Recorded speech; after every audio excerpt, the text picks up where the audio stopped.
Every parent knows the quiet desperation of watching your child's future slip away because you can't find work. For 11 months, Ethan Navarro had carried that waiter, widowed father, whose love for his special needs daughter had become his greatest professional liability. Sitting in another corporate lobby, waiting for what would likely be another polite rejection, Ethan watched an elderly janitor struggle with his broken cleaning cart. The wheel had come loose, spilling supplies across the marble floor. Without thinking, Ethan knelt down and helped the man, using a paperclip to fix the wheel with the same gentle patience he showed his 6-year-old daughter every day. What Ethan didn't know was that Maya Lin, the company's new CEO, was watching from upstairs. She had been searching for something her company was missing, not another resume full of achievements, but someone with genuine heart. Would this simple act of kindness finally open the door that had been slammed shut so many times before? Before we jump back in, tell us where you're tuning in from, and if this story touches you, make sure you're subscribed, because tomorrow I've saved something extra special for you.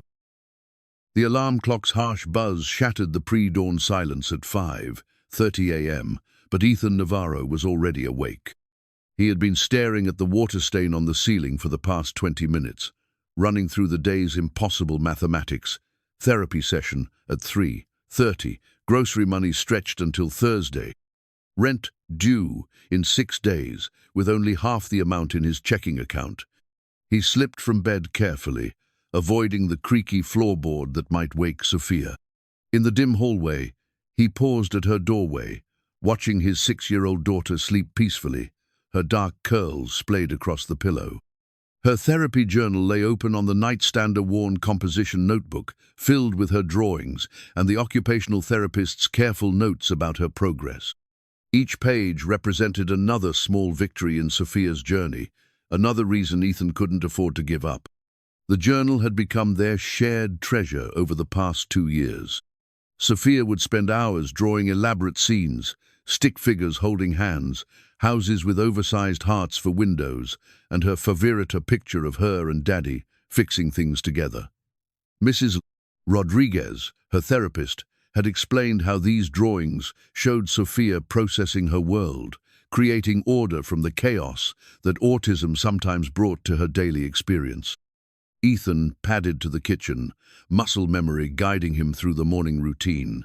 Coffee first, the cheap brand that tasted like bitter water but contained enough caffeine to fuel another day of job searching.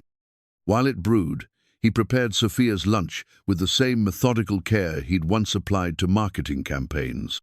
Peanut butter and jelly cut into triangles, apple slices arranged just so, a note tucked inside with a simple drawing of a sunshine, and "Daddy loves you." 2 years ago, Sarah had handled the morning routine.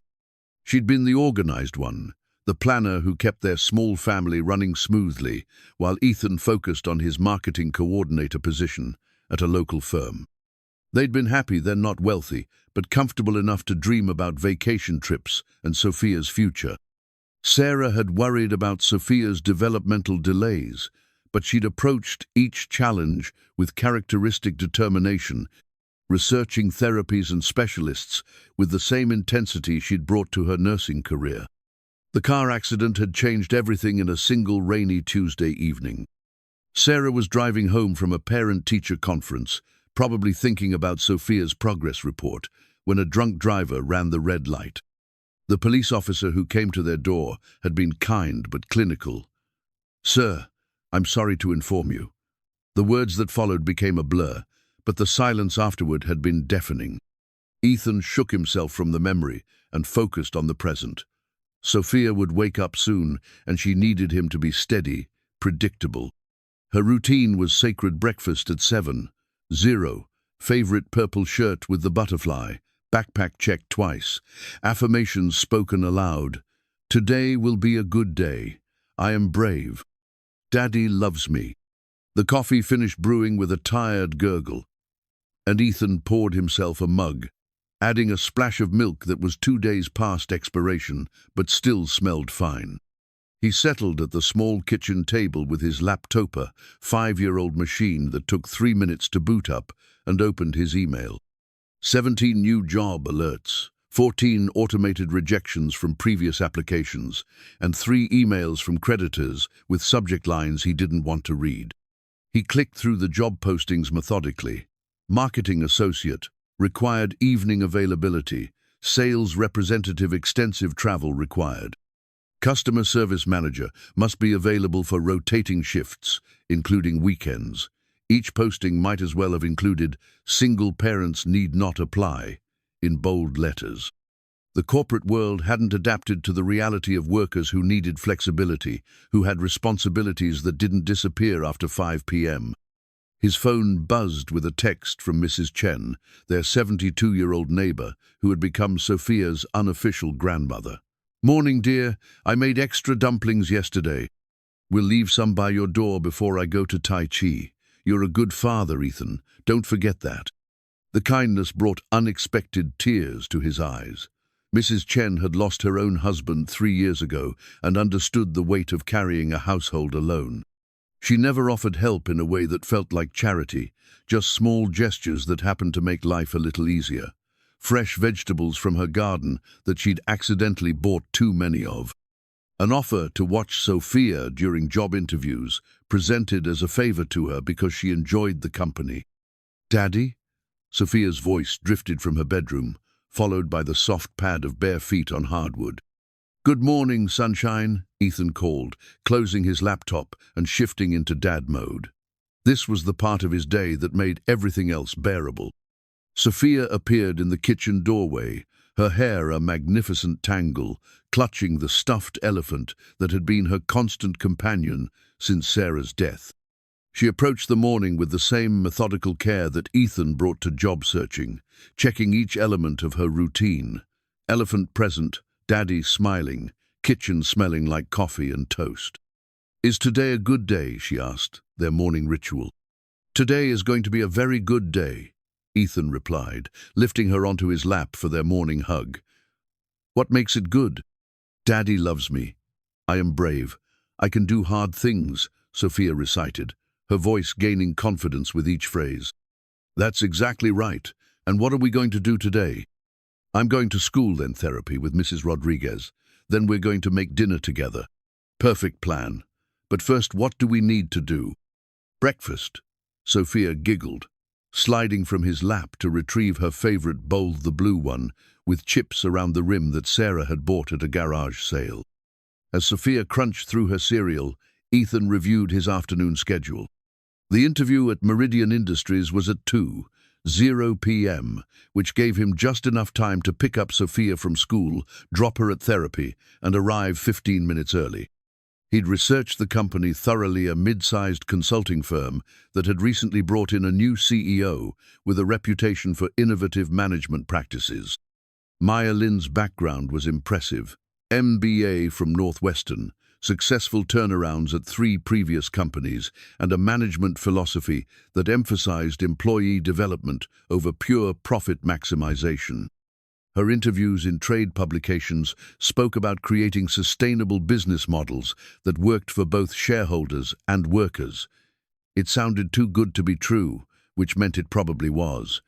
Still, Ethan had crafted his cover letter carefully, emphasizing his problem-solving skills and ability to connect with diverse audiences. He'd highlighted his volunteer work without making it sound like padding, mentioned his adaptability without dwelling on the circumstances that required it. The response had been surprisingly quick, a phone screening that led to an in-person interview, scheduled with unusual flexibility around his availability. "Daddy, you have your thinking face on," Sophia observed, finishing the last of her cereal. "Just planning our day, sweetheart. Ready for your morning routine?" They moved through the familiar dance, teeth brushing with the princess toothbrush, hair combed and secured with the butterfly clip that matched her favorite shirt. Backpack double-checked for homework and therapy journal. Ethan had learned to pack extra supplies, tissues, snacks, a backup pair of socks, because Sophia's sensory processing sometimes made school days unpredictable. The walk to school was their quiet time together. Sophia held his hand and pointed out details that adults usually missed. The way morning light made patterns on sidewalk, the orange cat who always watched them from Mrs. Patterson's window, the smell of fresh bread from the bakery on 5th Street. Her observations reminded Ethan to notice beauty in small moments, even when larger worries pressed against his consciousness. At the school entrance, Sophia's teacher, Miss Martinez, greeted them with genuine warmth. She'd been Sophia's anchor during the transition after Sarah's death, understanding that some days required extra patience and flexibility. The school's special education team had worked with Ethan to create an individualized education program that supported Sophia's needs while encouraging her growth. "See you at pickup, sunshine," Ethan said, kneeling for their goodbye hug. "See you at pickup, Daddy. Have a good day finding your job." Her innocent confidence pierced his heart.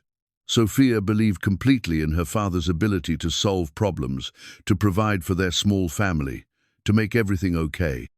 That faith had sustained him through the darkest months after Sarah's death, even as his own confidence eroded with each rejection letter. Walking back home, Ethan passed the construction site where he'd worked 3 days the previous week. The foreman, Joe Martinez, had been kind but honest. "You're a good worker, Ethan, but this is temporary stuff. You've got office skills, you shouldn't be hauling concrete." But office skills didn't pay bills when no one would hire you for office work. The catch-22 was maddening. He was overqualified for manual labor but apparently unemployable for professional positions that required the flexibility he needed as a single parent. Back in his apartment, Ethan spent the morning refining his interview preparation. He practiced answers to standard questions, rehearsed explanations for the gaps in his employment, and prepared thoughtful questions about company culture and growth opportunities. He'd learned to frame his situation positively, not, "I need to leave early for my daughter," but, "I'm highly motivated to maximize productivity during business hours." At 1:15 p.m., he dressed carefully in his interview uniform. The navy suit that Sarah had helped him pick out for a presentation 3 years ago, the tie that Sophia said made him look fancy, the shoes that he'd polished despite the scuff marks that couldn't quite be buffed away. In the mirror, he saw a man trying to project confidence despite months of rejection, someone whose professional identity had been shaken but not broken.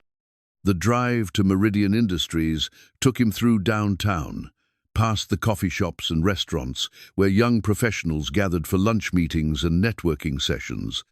He'd once been part of that world, arriving early, staying late, building relationships over happy-hour drinks. Single parenthood had relocated him to the margins, where professional networking happened in therapy, waiting rooms, and school pickup lines. Meridian's building was modern glass and steel, the kind of corporate architecture designed to project success and stability. In the parking lot, Ethan sat in his aging Honda for a few minutes, centering himself with the breathing exercises Sophia's therapist had taught them both. The irony wasn't lost on him, using techniques designed for a 6-year-old with anxiety to prepare for adult job interviews. Inside the lobby, he arrived 30 minutes early, a habit born from the chaos of coordinating Sophia's schedule with professional obligations. Better to wait in corporate comfort than risk being late because of an unexpected meltdown or therapy session that ran long. He found a chair with a clear view of the elevator bank and settled in to review his notes one final time. That was when he noticed the elderly janitor struggling with his cleaning cart near the elevators. The man, probably in his 70s, with gentle eyes and patient movements, was trying to manage an unwieldy cart whose wheel had come loose, sending supplies skittering across the polished floor. Other people in the lobby glanced over with mild interest before returning to their phones and conversations. Ethan didn't calculate the risks or benefits. He simply saw someone who needed help and responded the way Sarah had taught him, the way he was raising Sophia to respond. He set down his portfolio and approached the janitor with the same quiet patience he brought to fixing Sophia's broken toys. "Let me give you a hand with that," he said, kneeling beside the cart. The wheel had worked loose from its housing, but the mechanism was simple enough. Ethan pulled a paperclip from his portfolio, straightened it, and fashioned a makeshift pin to hold the wheel in place. It wasn't a permanent fix, but it would get the cart mobile until proper repairs could be made. "Thank you, son," the janitor said, his voice carrying the slight accent of someone who'd learned English as a second language. "Some days these old wheels don't want to cooperate." "I know the feeling," Ethan replied, helping gather the scattered supplies. "My daughter's stroller has the same problem. Sometimes you just have to coax them along." They worked together in comfortable silence. Two men who understood that small problems required simple solutions. The dignity came from treating everyone with respect, regardless of their position in the corporate hierarchy. When the cart was mobile again, the janitor shook Ethan's hand with genuine gratitude. "You have a good heart," he said. "Your daughter is lucky." Ethan returned to his seat, unaware that their interaction had been observed from the mezzanine level above. Maya Lin had been reviewing candidate files when the scene in the lobby caught her attention. In 3 months as CEO, she'd watched dozens of people pass through this: space executives, consultants, vendors, job applicants. Most moved through with the self-absorbed efficiency that characterized corporate culture, focused on their own objectives. But this man, she checked her schedule and confirmed it was Ethan Navarro. Her 2:00 p.m. interview had responded differently. No calculation, no performance, just instinctive kindness towards someone who couldn't advance his career or provide networking opportunities. It was exactly the quality she'd been trying to cultivate in Meridian's leadership team, the missing element that kept their talented staff from becoming truly exceptional. Maya had built her career on reading people, on identifying the intangible qualities that separated good employees from transformational ones. Technical skills could be taught, industry knowledge could be acquired, but authentic, consistent character was rare. In 30 seconds of watching Ethan interact with the janitor, she'd learned more about his leadership potential than any interview question could reveal. As she headed to the conference room for their meeting, Maya found herself genuinely curious about Ethan Navarro's story. His resume showed competence and reliability, but resumes couldn't capture the gentle strength she'd just witnessed. Something told her that this interview might be different from all the others for both of them. The conference room smelled of fresh coffee and possibility.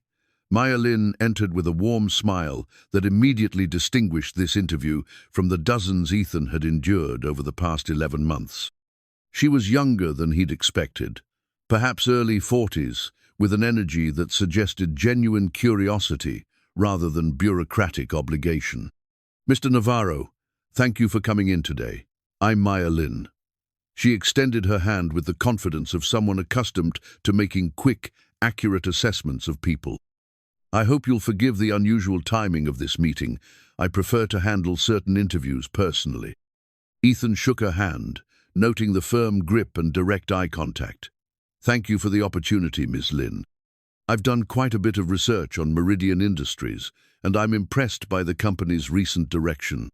Please, call me Maya, and I have to say, your application stood out for several reasons." She gestured for him to sit at the small table rather than across the imposing desk. "Your background shows consistent growth and strong performance reviews, but there are some gaps we should discuss." Here it comes, Ethan thought. The polite probing that would lead to uncomfortable questions about reliability and commitment. He'd learned to address the gaps directly, but honestly had become a luxury he couldn't afford. "I appreciate your directness," Ethan said. "The past 2 years have required some adjustments in my career path. My wife passed away, and I've been the primary caregiver for our 6-year-old daughter while searching for the right opportunity." Maya's expression softened, but not with the pity that usually followed such revelations. Instead, she leaned forward with what appeared to be genuine interest. "That must have required tremendous adaptation. How have you managed the transition?" The question surprised him. Most interviewers treated personal circumstances as obstacles to be minimized or overcome. Maya seemed to view them as relevant experience worth exploring. "It's been a learning process," Ethan admitted. "I've had to become more efficient, more creative in problem solving, more patient with unexpected challenges. My daughter has special needs. She's on the autism spectrum, so I've learned to think differently about structure and flexibility. Tell me more about that. How has parenting influenced your professional perspective? For the next 30 minutes, Maya guided the conversation through territory that felt more like professional consultation than job interview. She asked about his approach to conflict resolution, his experience building relationships with diverse groups, his thoughts on employee motivation and retention.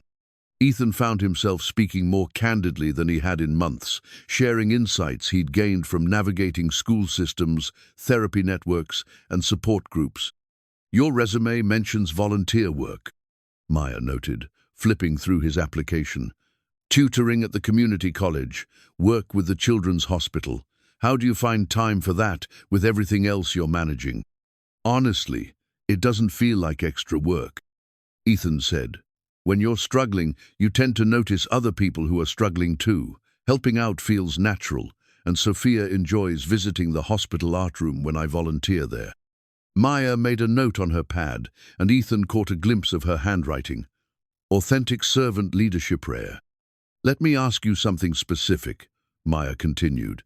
If you were tasked with improving employee satisfaction in a company where people felt disconnected from leadership, where would you start? Ethan considered the question carefully. I'd start by listening, really listening, not just conducting surveys or focus groups.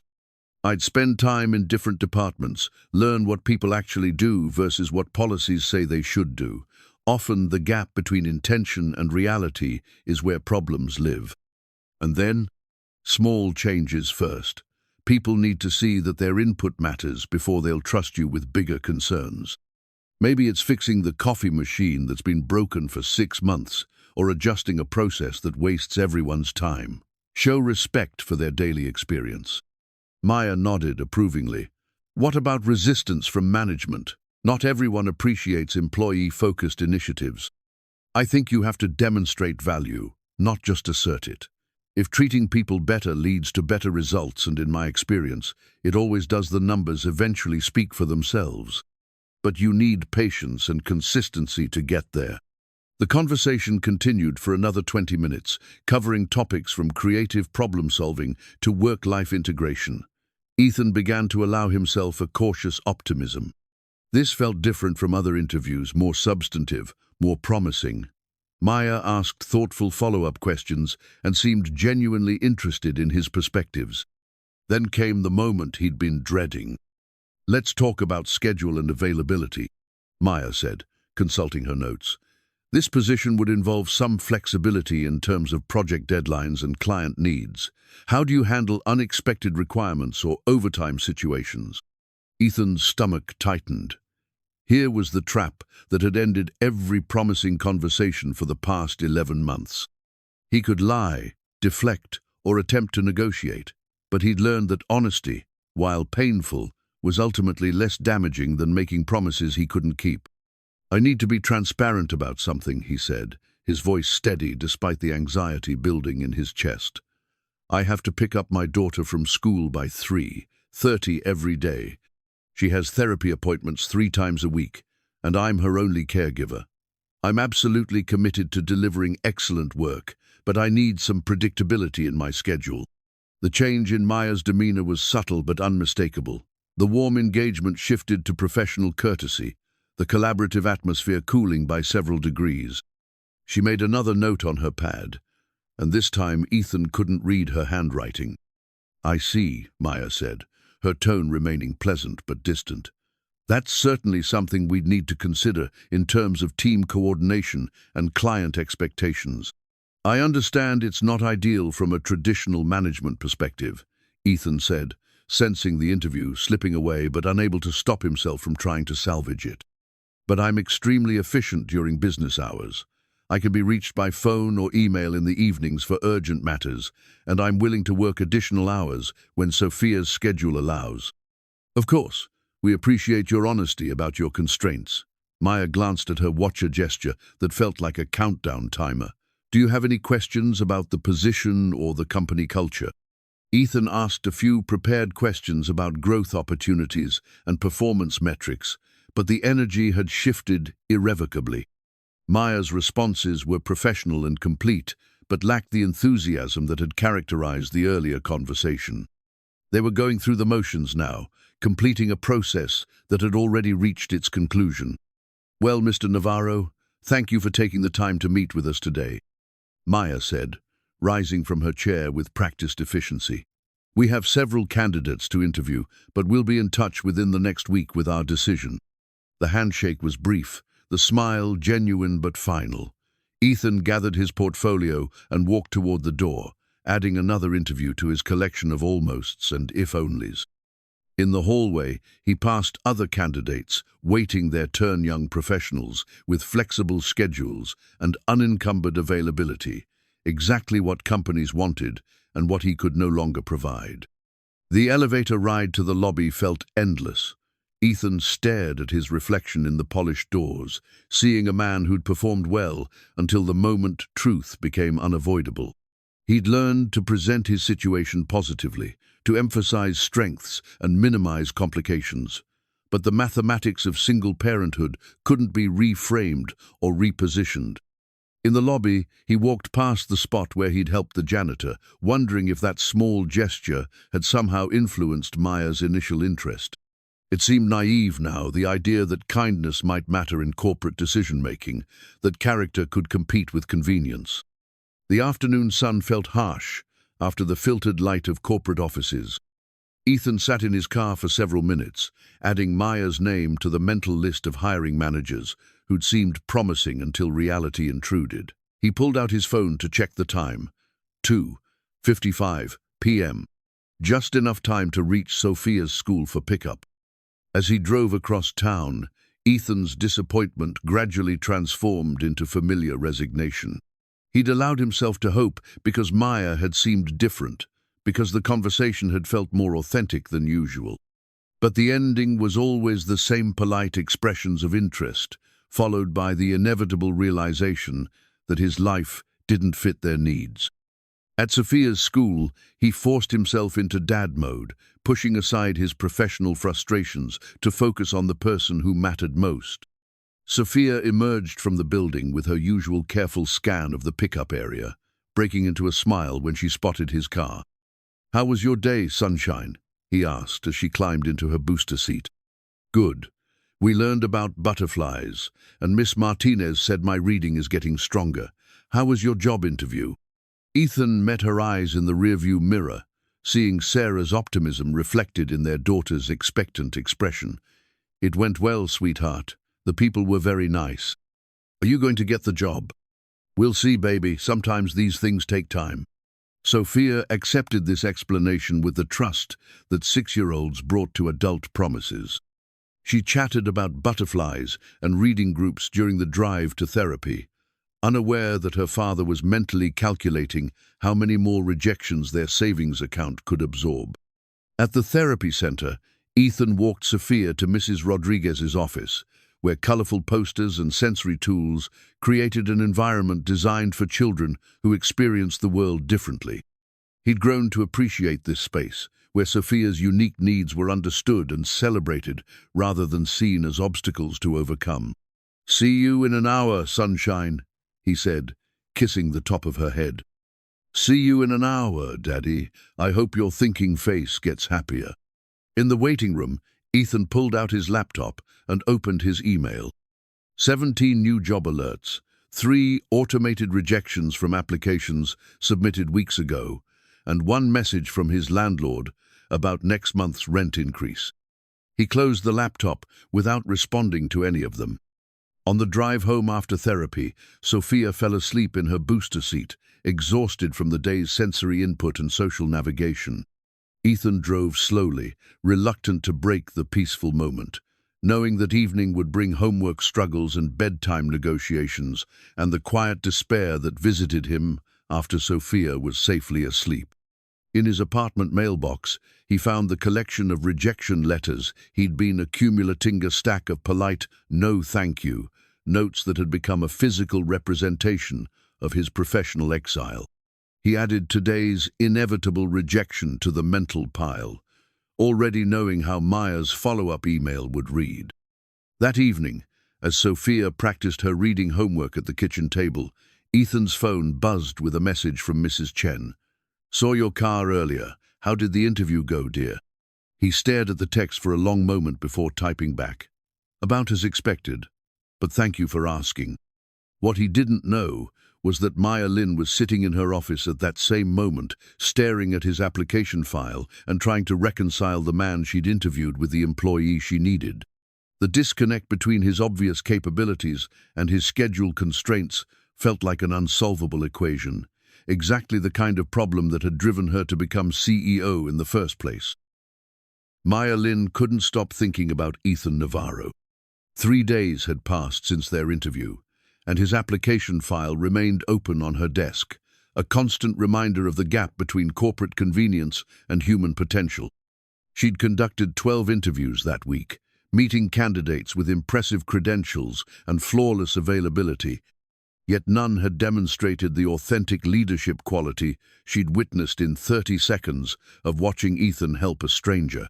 That quality was precisely what Meridian Industries needed, though her board wouldn't see it that way. The company's culture had calcified over 15 years of profit-first leadership, creating an environment where employees performed adequately but rarely excelled, where innovation was stifled by bureaucratic thinking, and where turnover rates suggested deeper problems than competitive salary issues. "You're overthinking this," said Richard Stevens, her CFO, during their Thursday morning leadership meeting. "The Navarro candidate has clear availability constraints. We need someone who can be here when clients need them, not someone who disappears every afternoon for family obligations." Maya nodded diplomatically while privately disagreeing. Richard represented the old guard at Meridian, competent but rigid, focused on managing costs rather than developing potential. He'd been skeptical of her people-centered initiatives since her arrival 6 months ago, preferring metrics that could be measured in quarterly reports rather than qualitative improvements in employee satisfaction. "What about his qualifications aside from the schedule issue?" Maya asked. "Adequate," Richard replied with a shrug. "But we have other candidates without the complications. Sarah Mitchell from the Morrison Group has 15 years of experience and complete flexibility. James Park worked at 3 Fortune 500s and is available for travel. Why create problems when you don't have to?" After the meeting, Maya found herself walking through Meridian's offices, observing the workplace culture with fresh eyes. Employees moved through their tasks with professional efficiency but little enthusiasm. Conversations were task-focused and brief. The break room felt sterile despite expensive furniture and high-end coffee machines. People ate lunch at their desks rather than gathering in common areas. It was exactly the environment she'd been hired to transform. But change required catalysts, people who could model different ways of working and relating to colleagues. Maya had identified several promising employees during her first months, but they needed leadership that could show them how to engage more authentically with their work and each other. That afternoon, she made an unusual decision. Instead of calling references from Ethan's formal application, she decided to conduct her own investigation into his character. The lobby incident had revealed something significant, but she needed more data before making a case to her board for unconventional hiring. Her first stop was Riverside Children's Hospital, where Ethan's application mentioned volunteer work. Maya introduced herself to the volunteer coordinator as a potential donor interested in learning about community support programs. "Oh, you should definitely meet some of our regular volunteers," said Jennifer Walsh, the coordinator. "We have a few people who've made remarkable impacts on our kids and families." When Maya mentioned Ethan's name, Jennifer's face lit up immediately. "Ethan is wonderful. He and his daughter Sophia come in twice a month. He started volunteering in our art therapy program about a year ago. But honestly, he does so much more than the formal role requires." Jennifer pulled out a folder filled with colorful drawings. "These are some of the cartoons he creates for children who are having difficult procedures. Nothing fancy, just simple sketches that help kids feel less scared." Maya examined the drawing's whimsical characters with encouraging messages, cartoon animals demonstrating breathing exercises, superheroes with band-aids who made hospital stays feel less frightening. The artwork was simple but thoughtful, clearly created by someone who understood how to connect with children experiencing stress and uncertainty. "Does he have formal training in art therapy?" Maya asked. "No, he just has a gift for knowing what kids need. Last month we had a 7-year-old who was terrified of his surgery. Ethan spent 3 hours drawing a comic strip about a brave robot who had to get his circuits fixed. The boy carried that drawing into the operating room." Jennifer smiled. "The surgeon said they'd never seen a child so calm before a procedure." Maya left the hospital with a clearer picture of Ethan's character, but she wanted additional perspectives. Her next stop was Riverside Community College, where Ethan's application mentioned tutoring work. Professor Maria Santos, who coordinated the peer tutoring program, was equally enthusiastic about Ethan's contributions. "Ethan tutors our evening students mostly, working adults trying to complete degrees while managing families and jobs. It's challenging work because our students often struggle with confidence as much as content." Maria led Maya through the Learning Center, where small groups worked at collaborative tables. "Ethan has a special gift for making people feel capable rather than inadequate." "How so?" "Most tutors focus on correcting mistakes and providing answers. Ethan helps students discover their own problem-solving abilities. He'll spend 20 minutes helping someone work through a single math problem, not because they can't understand the solution, but because he wants them to understand their own thinking process." Maria showed Maya the program's retention statistics. Students who worked with Ethan had a 90% course completion rate, compared to 65% for the program overall. More significantly, they were twice as likely to enroll in subsequent courses, suggesting that his impact extended beyond immediate academic support. "The interesting thing," Maria continued, "is that Ethan never promotes himself or asks for recognition. Other tutors mention their work in letters of recommendation or job applications. Ethan just shows up consistently and does excellent work without expecting anything in return." Maya's final stop was Ethan's neighborhood, where she'd arranged to meet with Mrs. Chen under the pretense of exploring community engagement opportunities for Meridian's corporate social responsibility program. Mrs. Chen invited Maya into her small apartment, which was filled with family photos and the scent of jasmine tea. As they discussed neighborhood programs, Maya gradually steered the conversation toward community volunteers. "Oh, we have wonderful neighbors who help each other," Mrs. Chen said. "There's a young father, Ethan, who's become like family to many of us. His wife passed away, and he's raising his little girl alone, but he still finds time to help everyone else." "What kind of help?" "Everything you can imagine. He fixed Mrs. Patterson's washing machine last week, saved her from expensive repair bills. He drives Mr. Rodriguez to medical appointments because Mr. Rodriguez doesn't speak much English and gets confused at the doctor's office. When the Thompson family had their kitchen fire, Ethan organized meal deliveries for 2 weeks while they stayed in temporary housing." Mrs. Chen poured more tea, her expression growing more thoughtful. "But it's not just the big things. Ethan notices when people are struggling. When Mrs. Kim's grandson was having trouble in school, Ethan offered to help with homework. When young Marcus down the street seemed angry all the time, Ethan started including him in weekend projects, teaching him to fix bikes and plant gardens."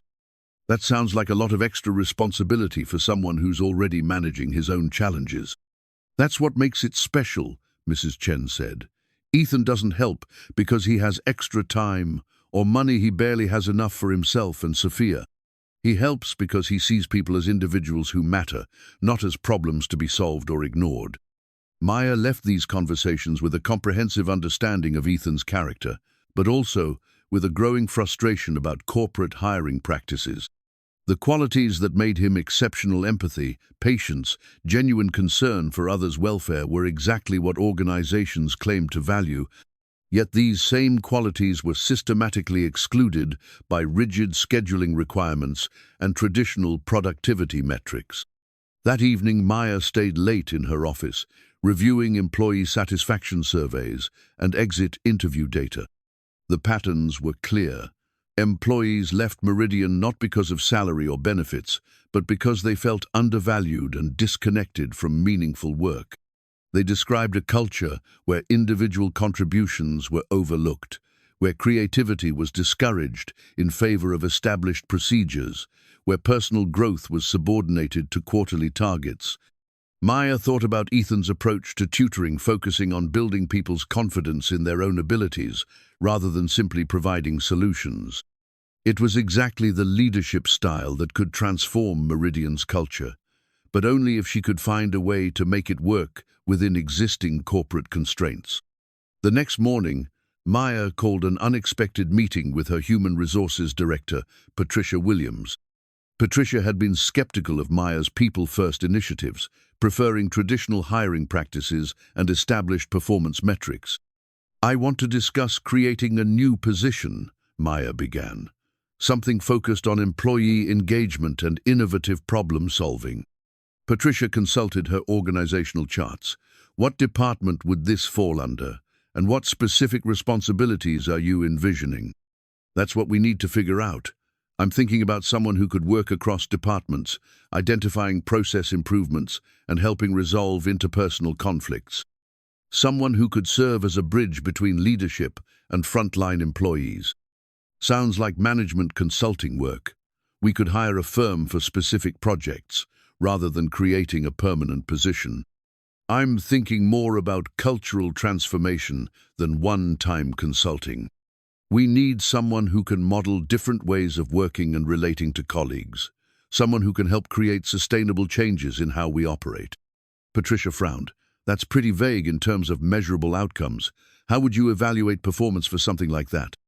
Maya had anticipated this question, but she also knew that some of the most important work couldn't be reduced to simple metrics.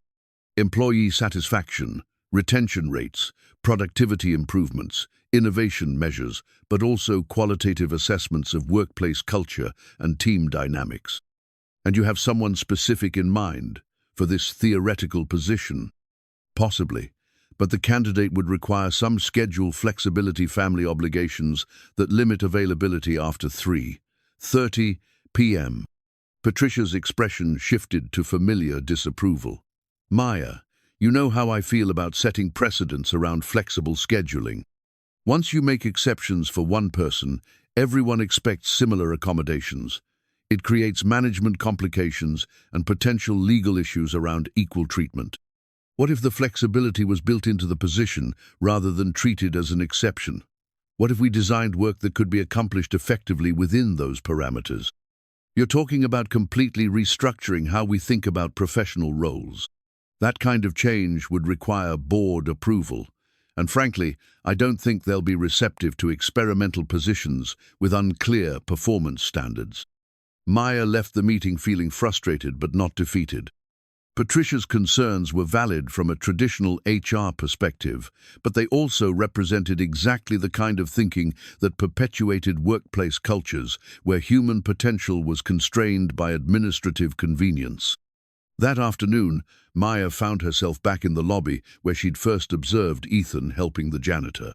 The space was busy with typical corporate activity meetings, phone calls, people moving efficiently between destinations. It was productive and professional, but it lacked the warmth and genuine connection she'd witnessed in that brief moment of spontaneous kindness. Maya realized that hiring Ethan wasn't just about finding the right employee, it was about testing whether Meridian Industries could evolve beyond its current limitations, whether the company could embrace different ways of defining value and measuring success. The question was whether she had enough influence and political capital to make such a fundamental change, and whether the potential rewards justified the professional risks involved. Maya spent the weekend crafting something unprecedented in her corporate career, a job description that prioritized human potential over administrative convenience. She sat at her kitchen table with legal pads and coffee, designing a position that could accommodate Ethan's constraints while delivering genuine value to Meridian Industries.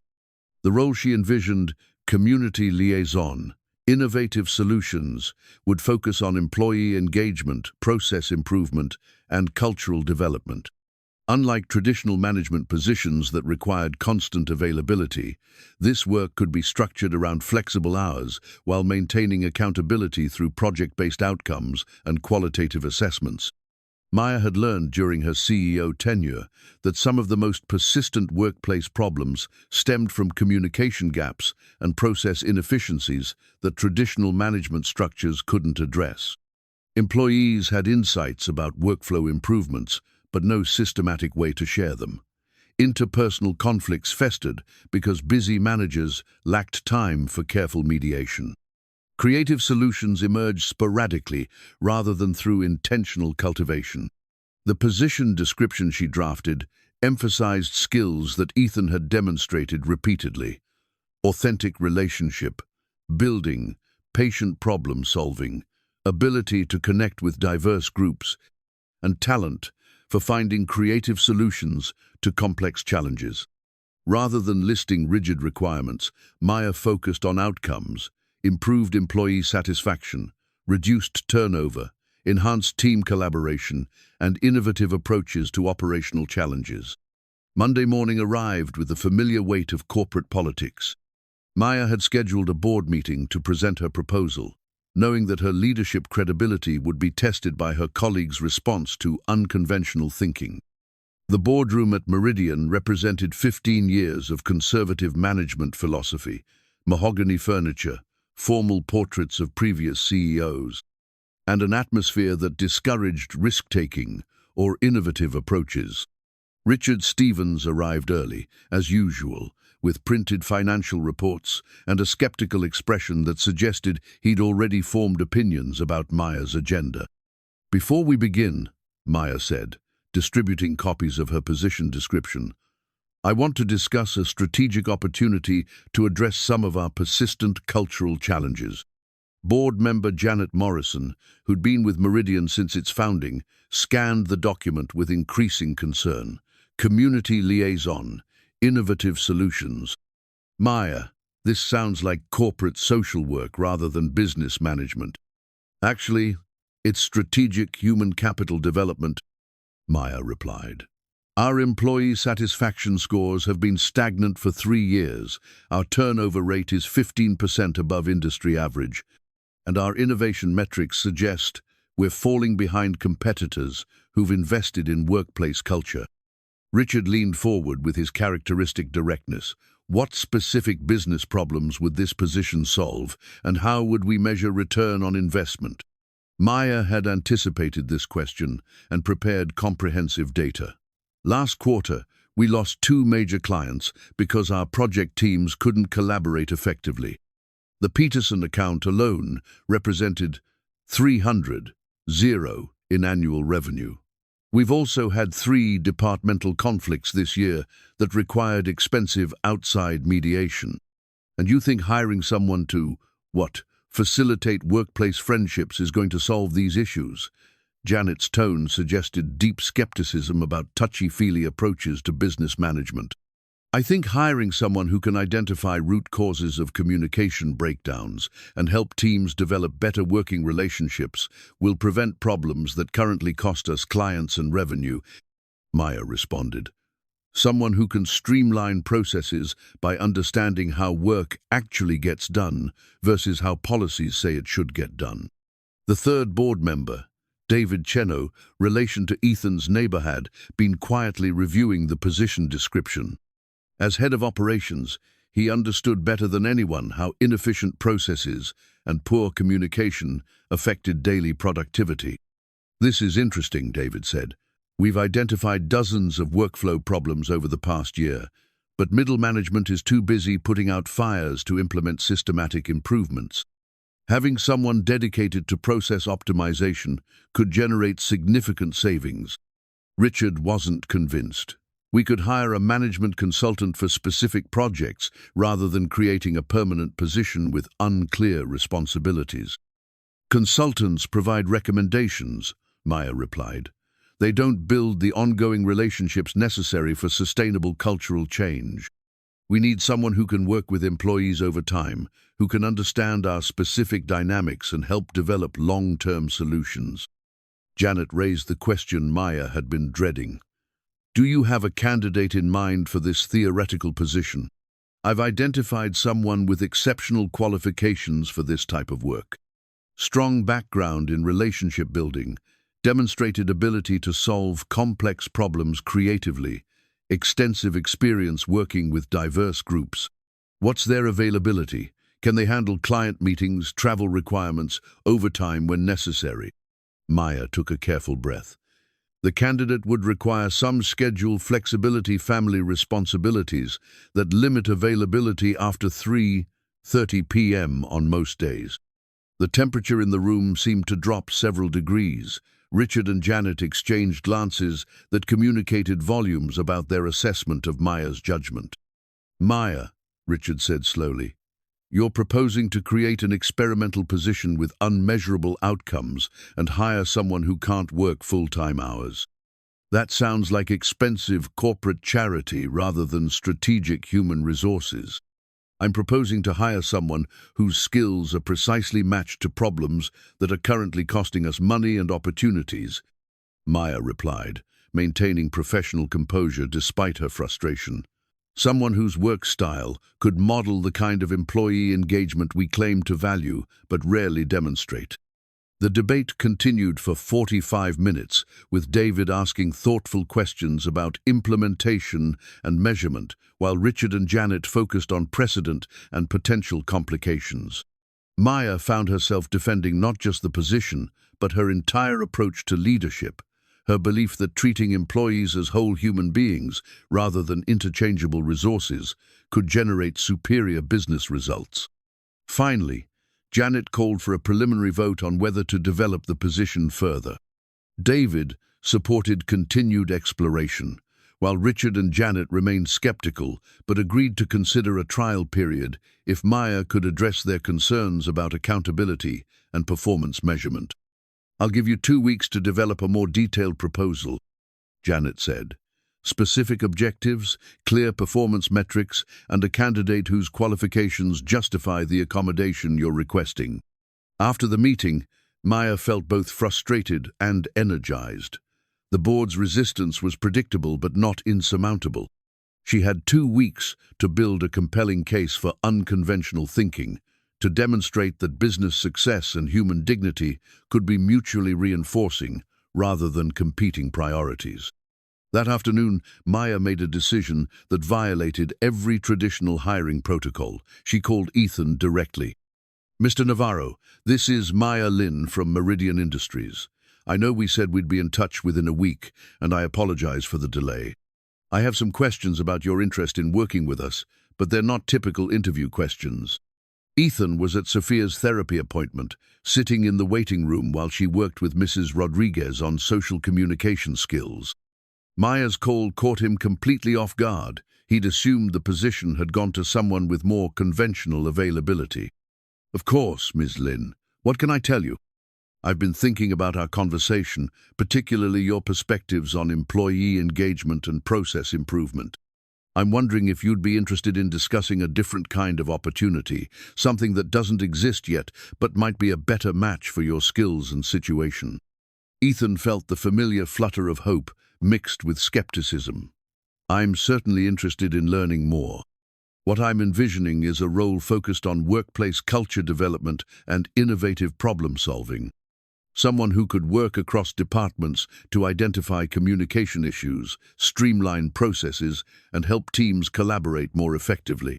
The position would require creativity, patience, and strong interpersonal skills, rather than traditional management credentials." That sounds fascinating, but also quite different from typical corporate roles. It would be different, which is exactly what we need. Our current approach to these challenges isn't working, and I think we need someone who can model different ways of working and relating to colleagues. Maya paused, choosing her words carefully. The position would also offer more flexibility than traditional management roles, with focus on project outcomes rather than hours in the office. Ethan's pulse quickened. After 11 months of rejection, the possibility of work that matched both his skills and his constraints seemed almost too good to be true. "Miss Lin, can I ask why you're considering me for something like this? My background is in marketing, not organizational development. Because during our interview, you demonstrated exactly the kind of thinking this role would require. Your approach to conflict resolution, your understanding of how to motivate people, your ability to see situations from multiple perspectives, those are the qualifications that matter for this work. They arranged to meet the following week for a more detailed discussion. After ending the call, Ethan sat in the therapy center's waiting room, staring at his phone, with something approaching disbelief. For the first time in nearly a year, someone was offering to build around his capabilities rather than requiring him to fit predetermined constraints. When Sophia emerged from her session, she immediately noticed her father's expression. "Daddy, you look happy, surprised. What happened?" "I got a phone call about a job, sweetheart. A different kind of job that might work better for our family. Will you still pick me up from school every day?" "That's the plan, sunshine. That's definitely the plan." That evening, Ethan called Mrs. Chen to share the unexpected development. Her response was characteristically practical and optimistic. "This woman, Maya Lin, sounds wise. She recognizes what you have to offer instead of focusing on what you can't do. That's how you know she's worth working for." As Ethan helped Sophia with her bedtime routine, he found himself imagining a different kind of future one, where his role as a devoted father enhanced rather than hindered his professional opportunities, where his caregiving skills translated into workplace value, where his experiences navigating challenges as a single parent became qualifications rather than obstacles. For the first time since Sarah's death, Ethan began to believe that rebuilding their life might be possible not despite his circumstances, but because of the strength and perspective those circumstances had given him. The handwritten position description Maya had crafted represented more than just a job opportunity. It was a bet that businesses could succeed by embracing human complexity rather than demanding conformity, that the most valuable employees might be those who brought their whole selves to work, rather than hiding inconvenient aspects of their lives. Whether that bet would pay off remained to be seen, but for both Maya and Ethan, it felt like the beginning of something unprecedented and hopeful. Ethan's first day at Meridian Industries felt like stepping into a different world.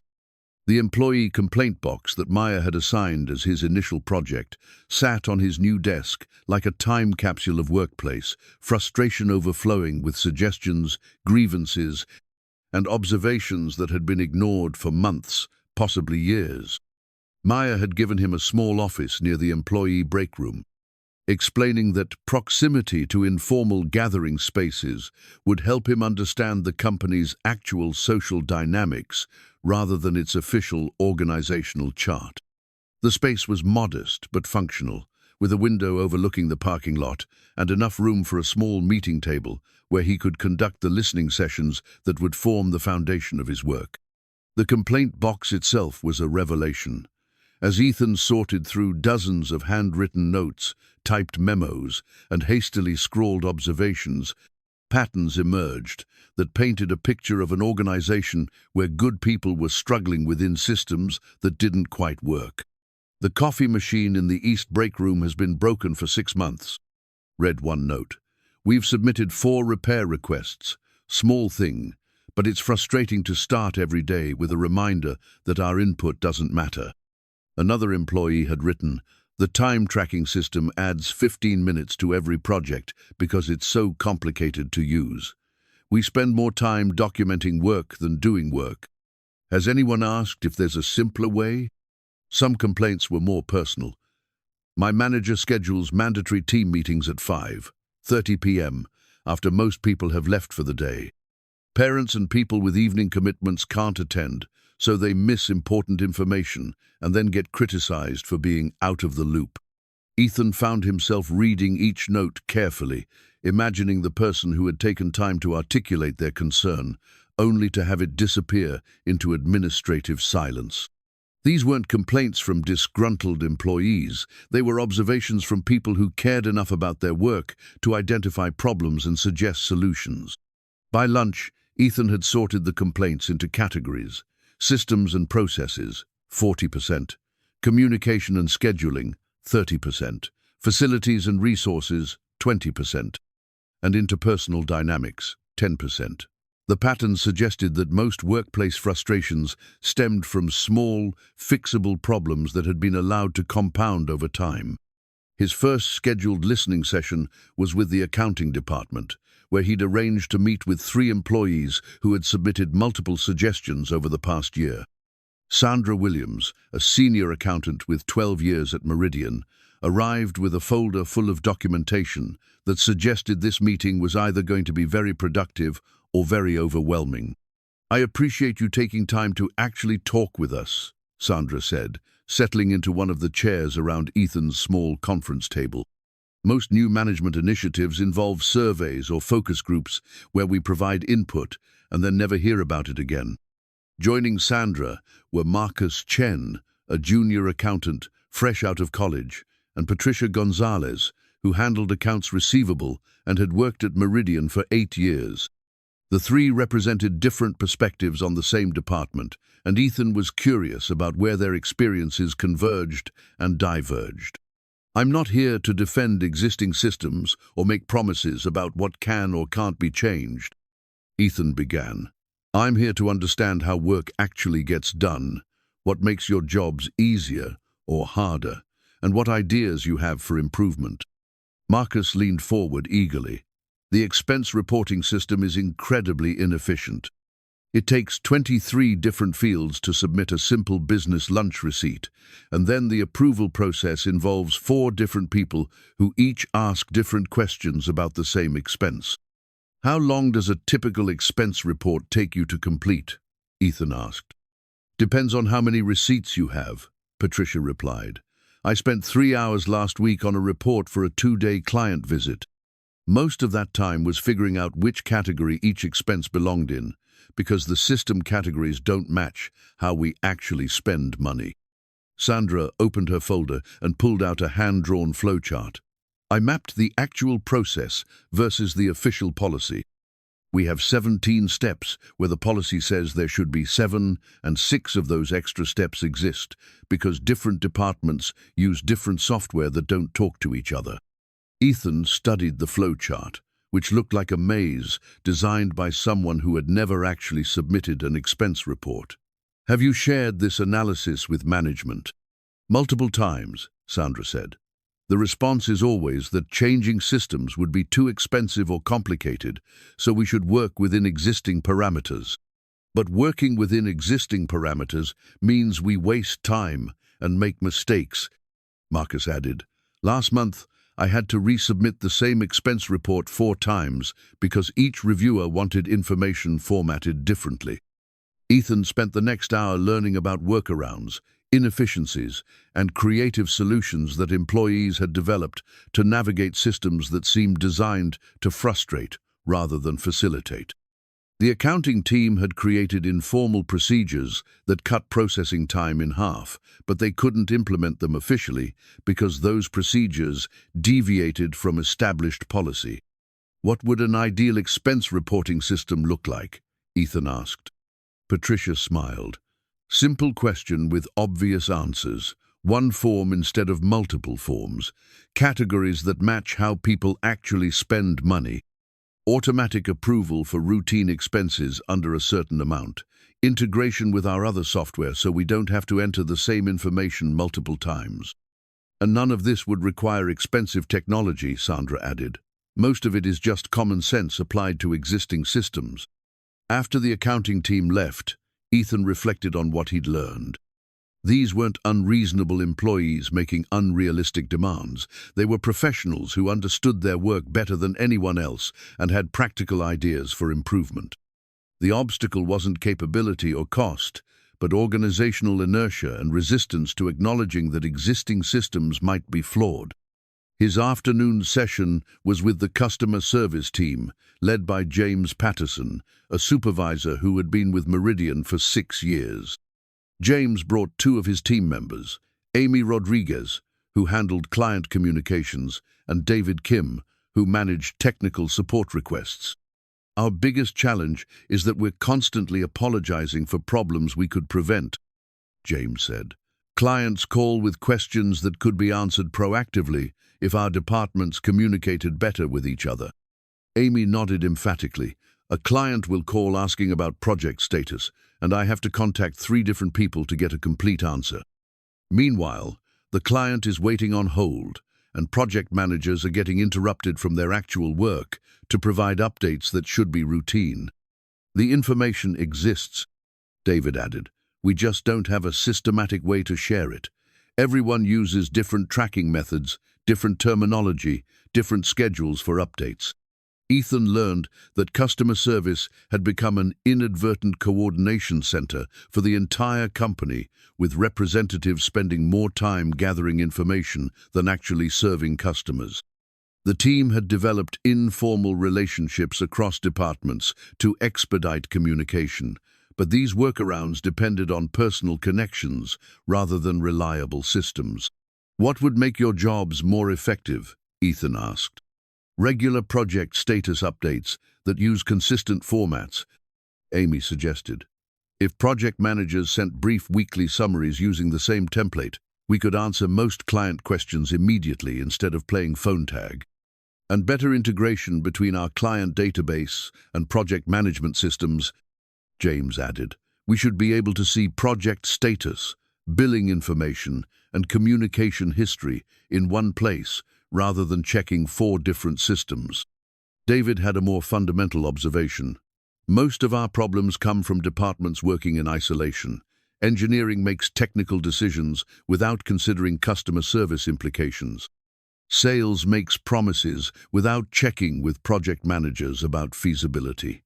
Everyone does good work within their own area, but we don't work well as a company. By the end of his first week, Ethan had conducted listening sessions with 8 different departments and reviewed hundreds of employee suggestions. The overflowing complaint box had been replaced by a systematic process of gathering input, and already employees were commenting on feeling heard in ways they hadn't experienced before. The patterns were clear.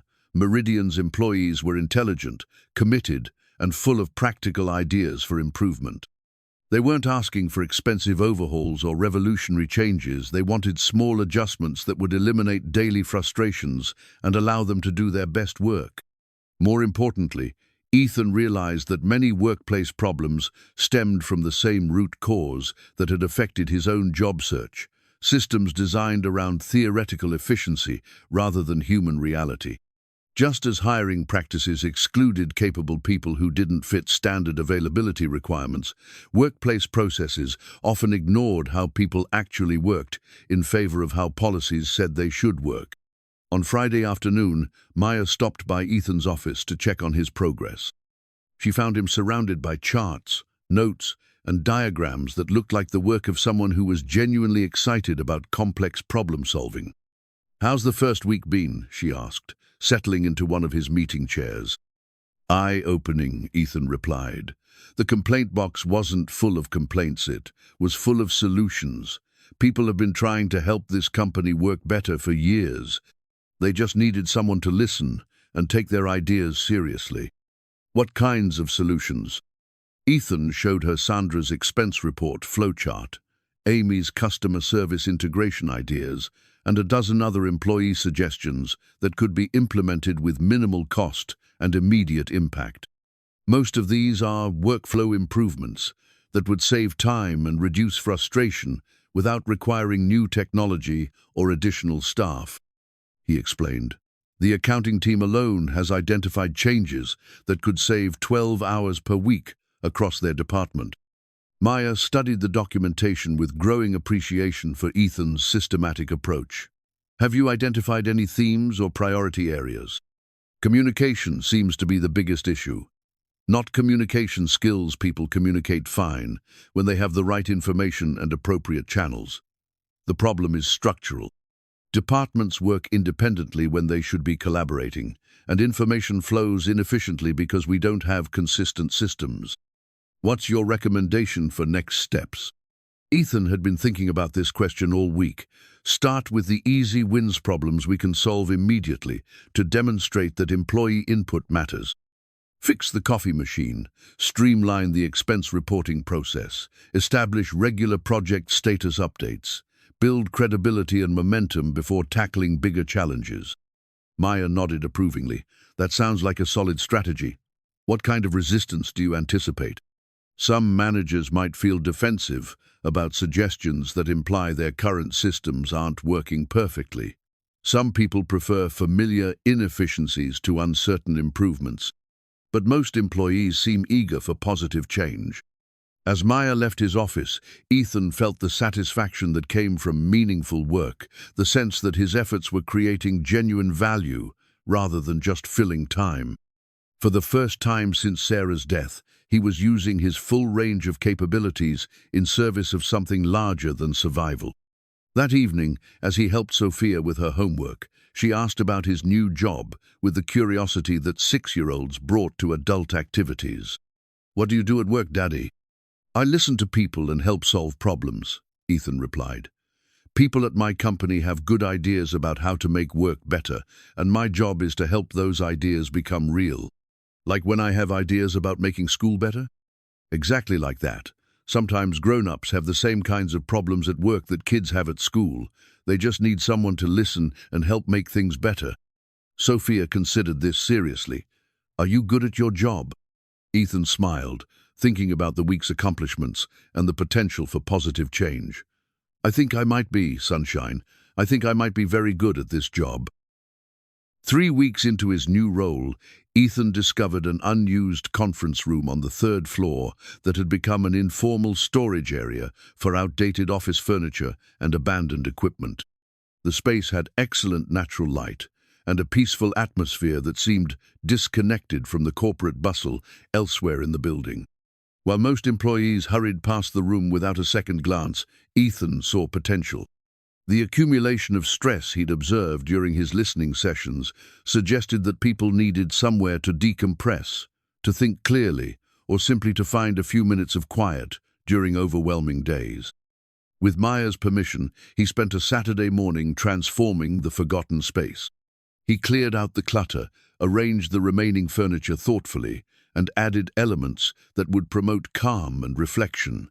A few plants from his own apartment, soft lighting instead of harsh fluorescence, and comfortable seating that encouraged relaxation rather than formal meetings. The meditation corner, as it came to be known, wasn't officially announced or formally launched. Ethan simply left the door open and waited to see who might need what the space offered. His instinct proved correct within days. Employees began gravitating toward the room during breaks, lunch hours, and moments when they needed to step away from their desks. Maria Santos from Human Resources was among the first regular visitors. She'd been with Meridian for 5 years and had developed stress-related headaches that coincided with particularly difficult workdays. The meditation corner provided a refuge where she could practice breathing exercises without feeling self-conscious about taking time for personal wellness. "I didn't realize how much I needed this until it existed," Maria told Ethan during one of his informal check-ins. 10 minutes in here can reset my entire afternoon. It's not that the work is less stressful, but I'm better equipped to handle it." Soon, other employees began sharing similar experiences. David from customer service used the space to prepare for difficult client calls, spending a few minutes centering himself before addressing complex problems. Jennifer from accounting found that stepping away from spreadsheets and calculations helped her return to work with fresh perspective on challenging projects. The meditation corner became more than just a quiet retreat. It evolved into an informal support network. Employees who had never interacted outside of email began having conversations about stress management, work-life balance, and strategies for maintaining perspective during busy periods. These relationships, in turn, improved communication and collaboration across departments. Ethan documented these developments in his weekly reports to Maya, but he also observed changes that couldn't be quantified easily. The general atmosphere at Meridian seemed lighter, more collegial. People walked more slowly in hallways, made eye contact more often, asked genuine questions about each other's well-being. Small changes, but collectively significant. His systematic approach to process improvement was generating equally positive results. The coffee machine that had been broken for 6 months was repaired within a week of Ethan identifying it as a priority. The expense reporting system that Sandra Williams had mapped received streamlined procedures that cut processing time by 60%. Customer service protocols were adjusted to provide more proactive communication with clients. Each improvement was modest individually, but the cumulative effect was substantial.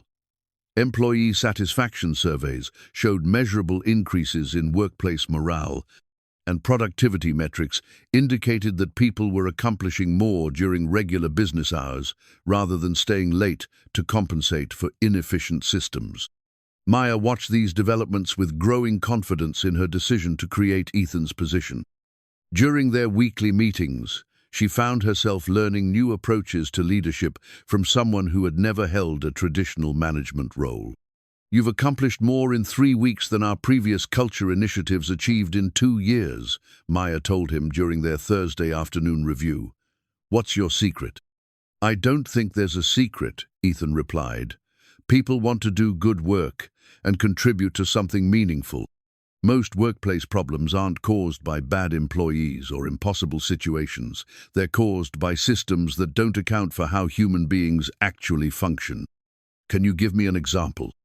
"The late afternoon meetings that were excluding parents and people with evening commitments. That wasn't a malicious policy designed to discriminate. It was just a scheduling choice that didn't consider its impact on different types of employees. Once we identified the problem, the solution was obvious. Move important meetings to mid-morning when everyone can participate fully." Maya nodded, appreciating the simplicity of Ethan's approach. "What about resistance? Not everyone has embraced these changes enthusiastically. Some middle managers are concerned that employee-focused improvements might undermine their authority or set unrealistic expectations," Ethan acknowledged. "They're worried that if we fix some problems, employees will expect us to fix all problems." "And how do you address those concerns?" "By demonstrating that supporting employees actually makes management easier, not harder.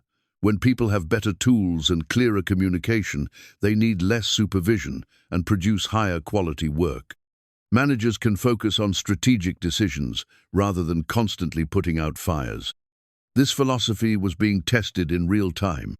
Robert Chen, the operations manager, had initially been skeptical of Ethan's initiatives, viewing them as unnecessary coddling of employees who should simply adapt to existing systems. Robert had built his career on efficiency and standardization, and he worried that accommodating individual preferences would lead to chaos and reduced productivity. However, after observing the results of Ethan's process improvements, Robert's perspective began to shift. His department's productivity had increased by 12% in 3 weeks, and employee overtime had decreased significantly. More importantly, his staff seemed more engaged and creative in their problem-solving.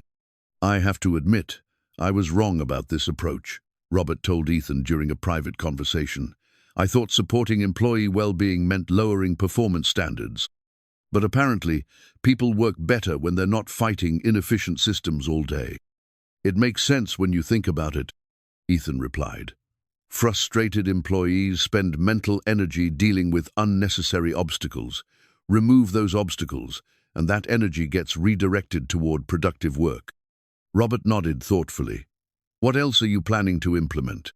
"I'm working on peer support groups for employees who share similar challenges: new parents, people caring for aging relatives, employees pursuing additional education.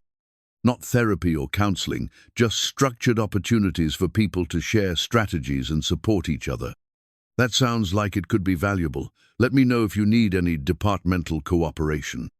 The peer support initiative emerged from Ethan's recognition that many workplace stress factors originated outside the office but affected performance significantly. During his listening sessions, he'd heard repeatedly about employees struggling to balance professional responsibilities with personal challenges, childcare issues, elder care responsibilities, financial pressures, health concerns. Rather than treating these as private matters that employees should handle independently, Ethan proposed creating voluntary support networks where people could share practical advice and emotional encouragement. The groups would meet during lunch hours in the meditation corner, with participants rotating leadership responsibilities. The first group focused on working parents, bringing together 8 employees who faced similar daily challenges around school schedules, childcare arrangements, and managing family emergencies while maintaining professional commitments. The conversations that emerged were both practical and profound. I thought I was the only one who felt guilty about leaving work at 5:30 to pick up kids, shared Rebecca Martinez from the marketing department. Everyone else seems to stay until 7 or 8, and I was starting to think it made me look uncommitted. I have the same guilt, replied Tom Wilson from project management. But I realize that my productivity during business hours is actually higher than most people who stay late, because I can't afford to waste time. I have to be efficient. These insights led to broader discussions about performance measurement, workplace culture, and strategies for managing competing priorities. Participants began sharing practical tips: which childcare centers had flexible pickup times, how to handle school emergencies without missing important meetings, and methods for maintaining focus during interrupted workdays. The Working Parents Group was followed by support networks for employees pursuing continuing education, those caring for aging relatives, and people managing chronic health conditions. Each group developed its own culture and focus areas, but all shared the common goal of helping colleagues navigate personal challenges while contributing effectively to their professional responsibilities. Maya observed these developments with fascination and growing respect for Ethan's intuitive understanding of human motivation. His initiatives weren't expensive or complicated, but they addressed fundamental needs that traditional workplace policies ignored: the need for connection, support, understanding, and dignity. The financial impact was becoming measurable as well. Turnover rates had decreased by 30% since Ethan's arrival, representing significant savings in recruitment and training costs. Sick days had declined as workplace stress decreased, and employees felt more supported in managing their health proactively. Client satisfaction scores had improved as better internal communication led to more responsive customer service. Most significantly, Meridian was beginning to attract attention from potential employees who had heard about the company's evolving culture. Maya found herself fielding inquiries from talented professionals who were seeking workplaces that valued both performance and personal well-being. On a quiet Friday afternoon, Ethan sat in the meditation corner and reflected on the changes he'd witnessed and facilitated over the past month. The space that had begun as an empty room filled with forgotten furniture had become a symbol of possibility, proof that small, thoughtful changes could create significant positive impact. His phone buzzed with a text from Sophia's teacher. Sophia had a wonderful day today. She told the class about her daddy's job, helping people feel better at work. She's clearly proud of what you do. Ethan smiled, thinking about how different his life had become since that desperate afternoon in Meridian's lobby. 6 weeks ago, he'd been a struggling single father whose love for his daughter seemed to disqualify him from professional opportunities. Now he was creating work that honored both his professional capabilities and his personal values, contributing to positive change while maintaining the family priorities that mattered most. The meditation corner was quiet now, but it would welcome new visitors on Monday morning, people seeking a few minutes of peace before starting their day. Colleagues building relationships that transcended departmental boundaries, employees discovering that their workplace could support their full humanity rather than demanding they check their personal lives at the door. It was a small revolution, but revolutions often began with simple acts of recognizing that things could be different, that systems designed around human dignity could be more effective than systems designed around abstract efficiency. Ethan had learned that lesson as a single parent, and now he was teaching it to an entire organization. The email arrived on a Monday morning that had started with unusual optimism. Maya was reviewing quarterly reports that showed consistent improvement across every metric she cared about: employee satisfaction, productivity, client retention, innovation measures, when her assistant knocked on her office door with an expression that suggested the day was about to take an unwelcome turn. "Ms. Lin, Harrison Steele from Pinnacle Investment Group is here. He says it's urgent and can't wait for a scheduled appointment." Maya's stomach tightened. Harrison Steele was Meridian's largest individual investor, controlling 35% of the company's equity through various investment vehicles. He was also a man who measured success exclusively through quarterly profit margins and viewed employee-focused initiatives as expensive sentimentality that diluted shareholder returns. Steele entered Maya's office without waiting for invitation, carrying a leather portfolio that undoubtedly contained documents designed to support whatever demands he was about to make. He was a man in his early 60s who dressed and spoke with the absolute confidence that came from never having to worry about job security or flexible schedules or any of the practical concerns that affected ordinary employees. "Maya, we need to talk about the direction this company is heading," he said, settling into the chair across from her desk without removing his coat. "I've been reviewing the financials, and I'm concerned about some recent expenditures and policy changes." "Harrison, good to see you. If you're referring to our culture development initiatives, I'd be happy to show you the positive impact they've had on our bottom line. Productivity is up 12%, turnover costs are down 30%, and client satisfaction has reached the highest levels in company history." "Those are nice numbers, but they don't offset the fundamental problem." Steele opened his portfolio and pulled out a document that Maya recognized as a comprehensive financial analysis. "Your profit margins are stagnant despite increased productivity. You're investing money in employee comfort rather than maximizing returns to investors." Maya had been expecting this conversation since she'd started implementing employee-focused policies. Steele represented the old-school investment mentality that viewed workers as costs to be minimized rather than assets to be developed. "Our profit margins are stable while we're building sustainable competitive advantages," Maya replied. "Employee engagement directly correlates with innovation, client service, and long-term growth. We're investing in capabilities that will generate returns for years, not just quarters." "That's a nice theory, but my analysis shows we could increase quarterly profits by 22% with strategic cost reductions." Steele slid a detailed proposal across her desk. "Eliminate redundant positions, reduce employee benefits to industry standard, and streamline operations to focus on core revenue generation." Maya scanned the document with growing alarm. Steele's recommendations would essentially dismantle everything she'd worked to build at Meridian. Worse, his list of redundant positions began with Ethan's role as community liaison, innovative solutions. "Harrison, these aren't cost reductions.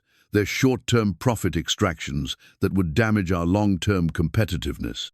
The positions you're calling redundant are exactly what's driving our improved performance. A community liaison who works part-time hours and focuses on employee feelings? Maya, that's corporate social work, not business management. We need to eliminate luxury positions and focus on essential functions." Ethan Navarro's work has generated measurable improvements in every department. His process improvements alone have saved us more money than his salary costs, and his employee engagement initiatives have reduced turnover by 30%. Steele dismissed these arguments with a wave of his hand. "Employee satisfaction is a byproduct of good management, not a business objective in itself. We're not running a charity, we're operating a business that needs to generate maximum returns for investors." The conversation continued for 45 minutes, with Steele presenting financial projections that showed how aggressive cost-cutting could boost short-term profits, while Maya defended the strategic value of investing in workplace culture and employee development. Neither was willing to compromise their fundamental philosophy about the purpose of business leadership. Finally, Steele delivered the ultimatum Maya had been dreading. "I'm calling for a special board meeting next Friday to vote on these recommendations. If the board doesn't approve significant cost reductions, I'll be forced to explore other options for protecting my investment." "What other options?" I have the backing to force a hostile takeover if necessary.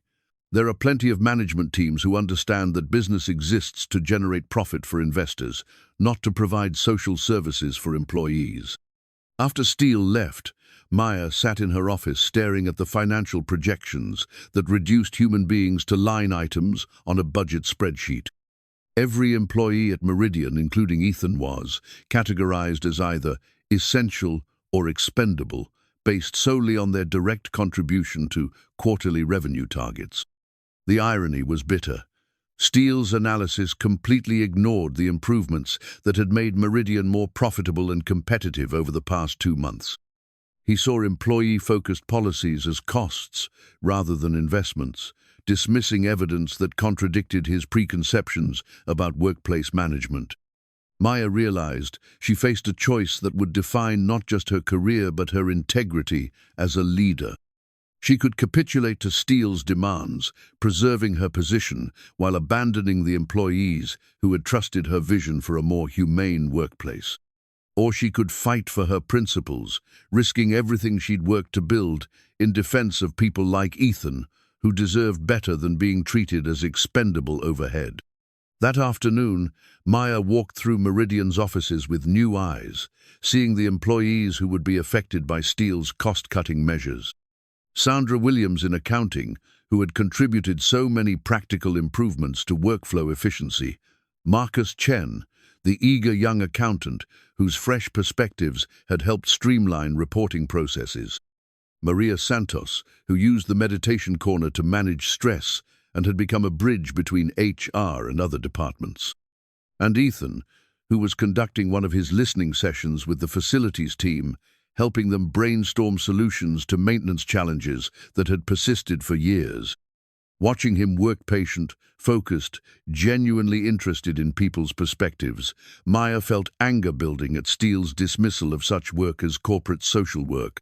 Maya knocked on Ethan's office door after the facilities meeting ended.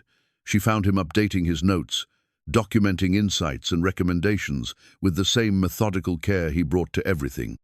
"How's the project development going?" she asked, though her mind was focused on the conversation she dreaded having. "Really well. The facilities team has identified 12 process improvements that could save significant money and reduce frustration for everyone who uses the building. Simple things, mostly better coordination between maintenance schedules and employee needs, more efficient supply ordering, streamlined communication about building issues. Ethan, I need to discuss something important with you. We're facing some pressure from investors to reduce costs and eliminate positions they consider non-essential." Ethan's expression shifted immediately to the familiar wariness of someone who had learned not to trust good things to last. "Am I being laid off?" "Not if I can prevent it, but I want you to know what we're dealing with, so you can make informed decisions about your future." Maya explained Steele's ultimatum and the upcoming board meeting, watching Ethan process the information with the same calm assessment he brought to workplace problems. She expected anger or panic, but instead saw something that looked like resigned understanding. "I appreciate your honesty," Ethan said. "This kind of situation is exactly why single parents have trouble finding stable employment. Companies can't afford to invest in people whose value isn't immediately obvious to shareholders. That's not how I see your value, and it's not how the employees here see it either. But it's how the people with decision-making power see it." Ethan leaned back in his chair, considering the implications. "Maya, I don't want you to risk your career defending a position that might not survive anyway.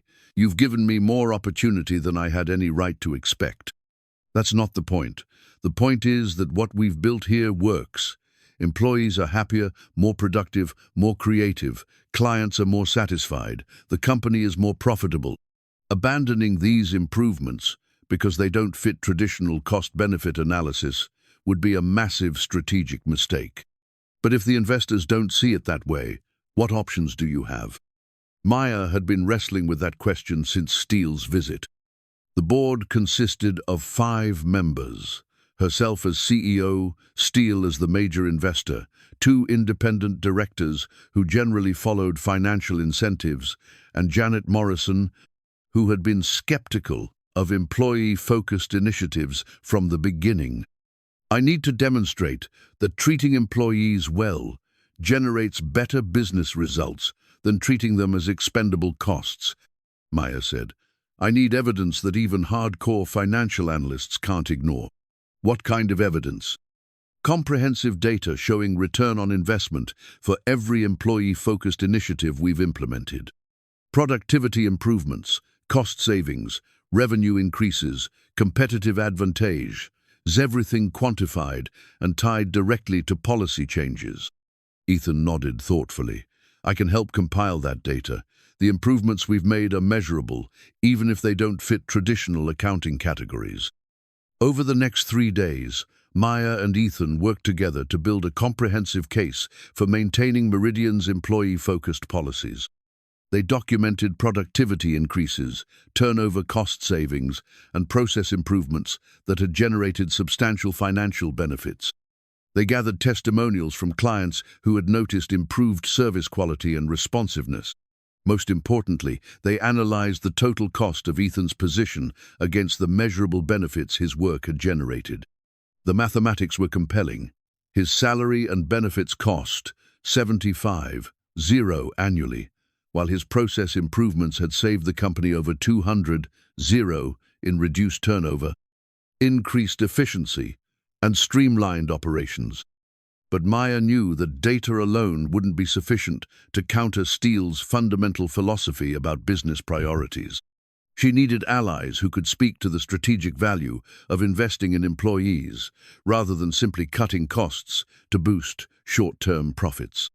The investor's buyout proposal that Steele had presented represented more than a financial threat. It was a test of whether business success could be built on principles of human dignity and mutual respect, or whether market pressures would always force companies to prioritize shareholder returns over employee well-being.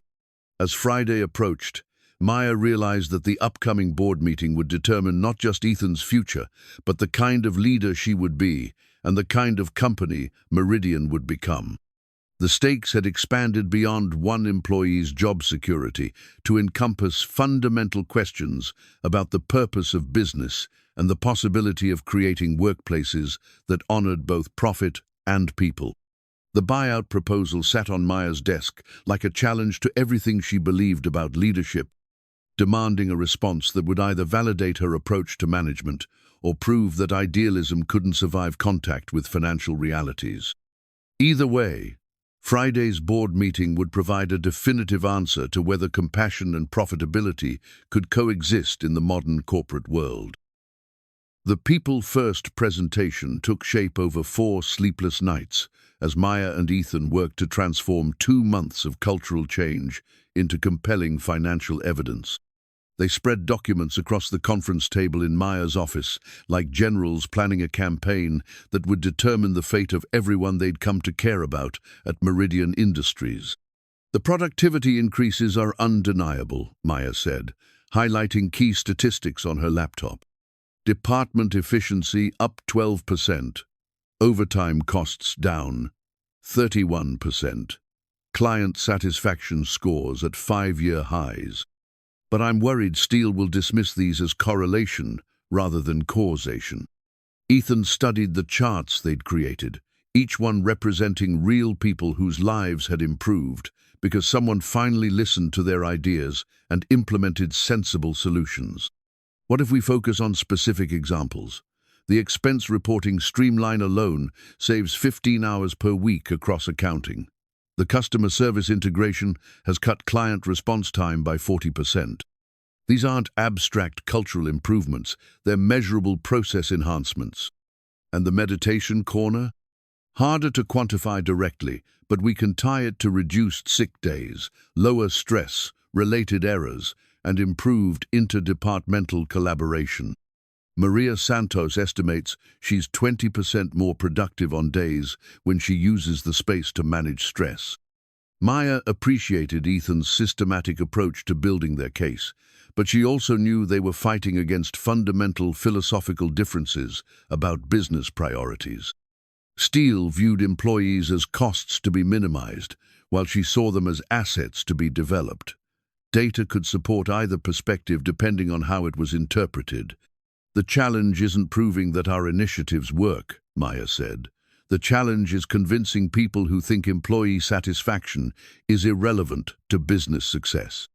Steele believes that fear and competition motivate better performance than support and collaboration. What about the board members who aren't Steele? Are any of them likely to support employee-focused policies? Maya considered the political dynamics she'd be navigating Friday morning. Janet Morrison founded this company and tends to be conservative about change, but she also cares about Meridian's reputation. David Chen understands operations and might appreciate the efficiency improvements. The two independent directors usually follow financial incentives, but they're not ideologically opposed to employee welfare. So you need to frame employee support as financially responsible rather than morally correct. Both, but in an order that makes business sense to people who think about quarterly returns before human dignity.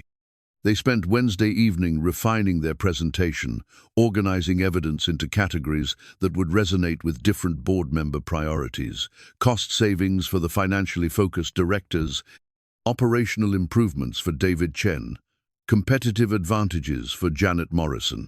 Each argument was supported by specific examples and measurable outcomes that tied employee well-being directly to business success. Thursday brought unexpected developments that would reshape Friday's confrontation. Word of the board meeting had leaked through the company, and employees were responding with a level of engagement that surprised even Maya. Sandra Williams, from accounting, stopped by her office with a petition signed by 43 employees supporting the continuation of Ethan's position and the policies he'd implemented. "We wanted you to know that these changes aren't just nice to have perks," Sandra said. "They've fundamentally improved how we work and how we feel about working here. Eliminating them would be a huge step backward." Similar expressions of support emerged throughout the day. The customer service team submitted a letter detailing how Ethan's process improvements had enhanced their ability to serve clients effectively. The facilities department provided documentation showing how his recommendations had reduced maintenance costs by 18%.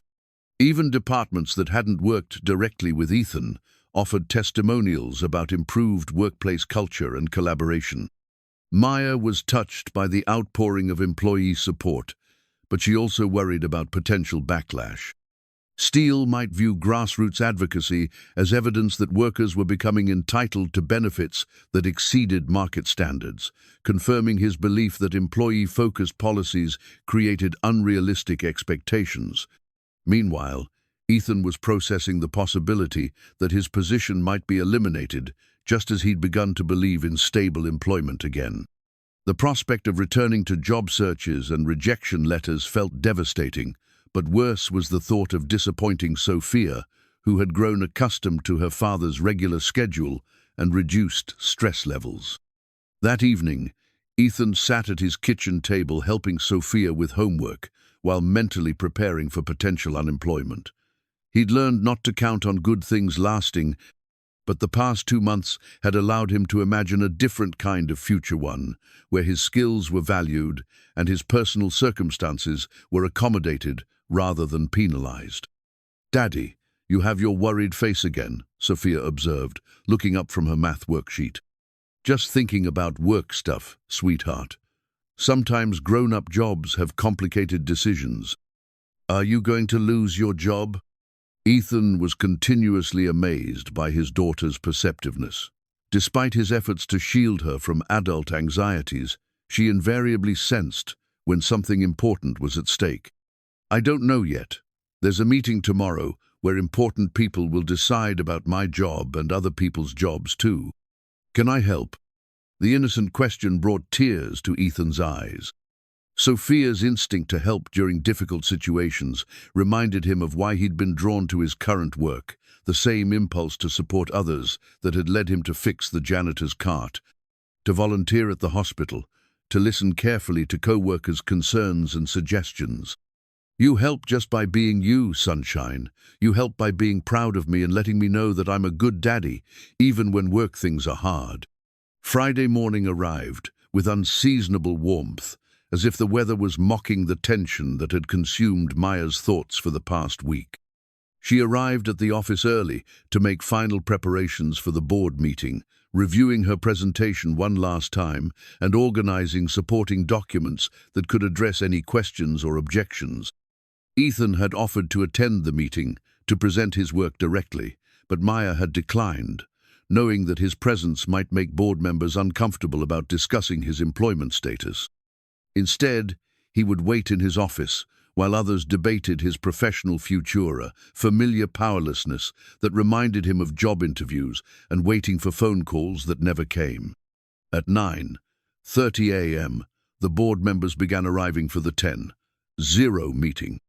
Maya watched from her office window as Harrison Steele emerged from his luxury sedan with the confident bearing of someone who expected to prevail in the upcoming confrontation. Janet Morrison arrived in her practical Honda, looking like someone who preferred solving problems to creating them. The two independent directors, Thomas Reed and Catherine Walsh, came together, probably having discussed their position during the drive.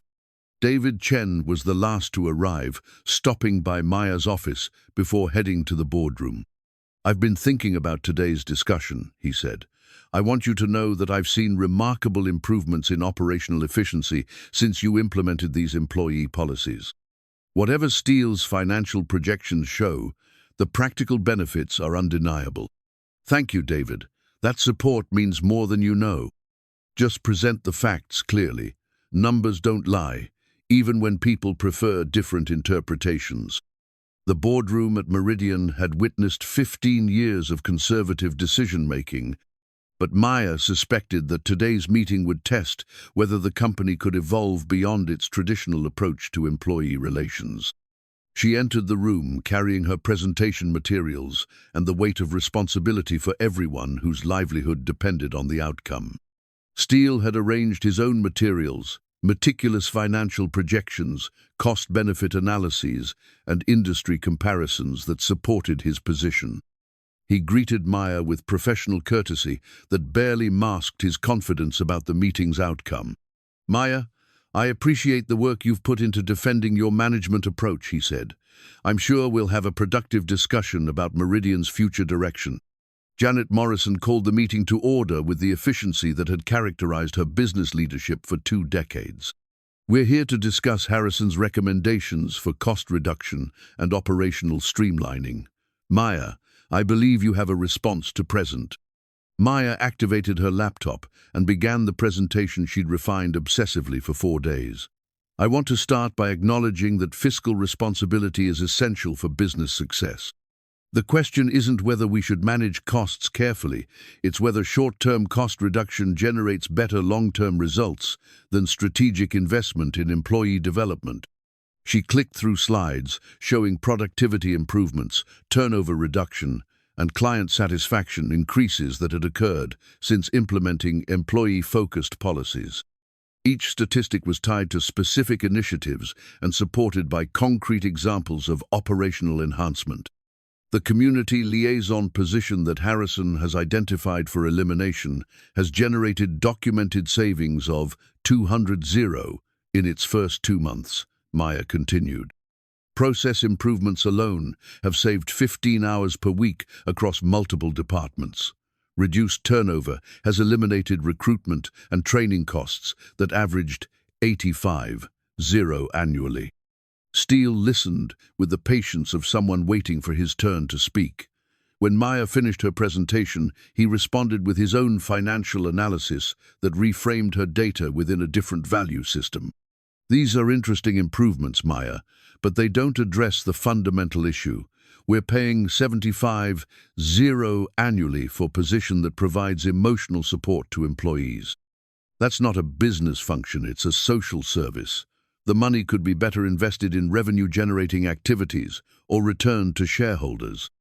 "Harrison, that position has generated measurable financial returns that exceed its cost by nearly 300%, David Chen interjected. How is that not a sound business investment? Because it sets precedent for treating employee satisfaction as a business priority rather than a byproduct of good management. Once you start accommodating individual preferences and personal circumstances, where does it end? Do we provide childcare next? Flexible schedules for everyone? Meditation rooms in every department? The philosophical divide was stark and apparently unbridgeable. Maya believed that investing in employee well-being generated better business results, while Steele viewed such investments as expensive distractions from profit maximization. Thomas Reed, one of the independent directors, asked the question that would determine the vote's outcome. Maya, can you guarantee that these employee-focused policies will continue generating positive returns? Or are we looking at short-term benefits that might plateau as the novelty wears off?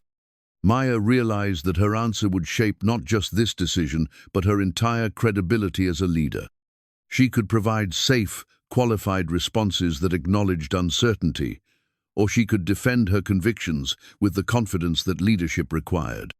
Thomas, I can't guarantee future outcomes any more than Harrison can guarantee that cost-cutting will improve long-term performance. But I can tell you that the principles underlying our approach treating employees as assets to be developed rather than costs to be minimized have generated sustainable competitive advantages at every company where they've been implemented consistently.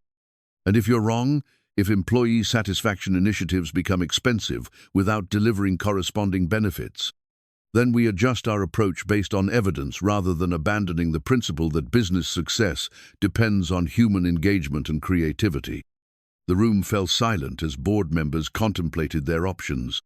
Maya could see calculations happening behind their expressions, weighing financial projections against operational evidence, considering precedent and risk tolerance, trying to predict which approach would better serve their individual interests and the company's long-term health. Janet Morrison spoke first. I've seen this company succeed for 15 years by focusing on practical results rather than theoretical ideologies.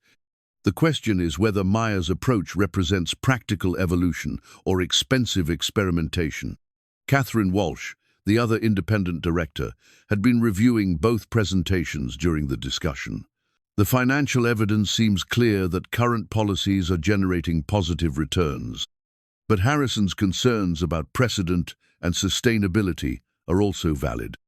Maya realized that the vote would be close, probably decided by a single board member's interpretation of ambiguous evidence and competing values. Everything she'd worked to build at Meridian and everything Ethan had accomplished in transforming workplace culture hung in the balance of a decision that would be made by people who had never participated in employee listening sessions or witnessed the daily impact of treating workers with dignity and respect. The presentation phase was complete, but the real battle was just beginning. Each board member would now reveal their priorities and values through their questions, comments, and ultimate votes. Maya had presented the best case possible for employee-focused management, but she couldn't control how others interpreted evidence that challenged their preconceptions about business leadership. In his office, Ethan continued working on process improvement projects while waiting for news that would determine his future. He'd done everything possible to demonstrate his value to Meridian, but he also understood that his fate would be decided by people who measured worth differently than the employees he'd served.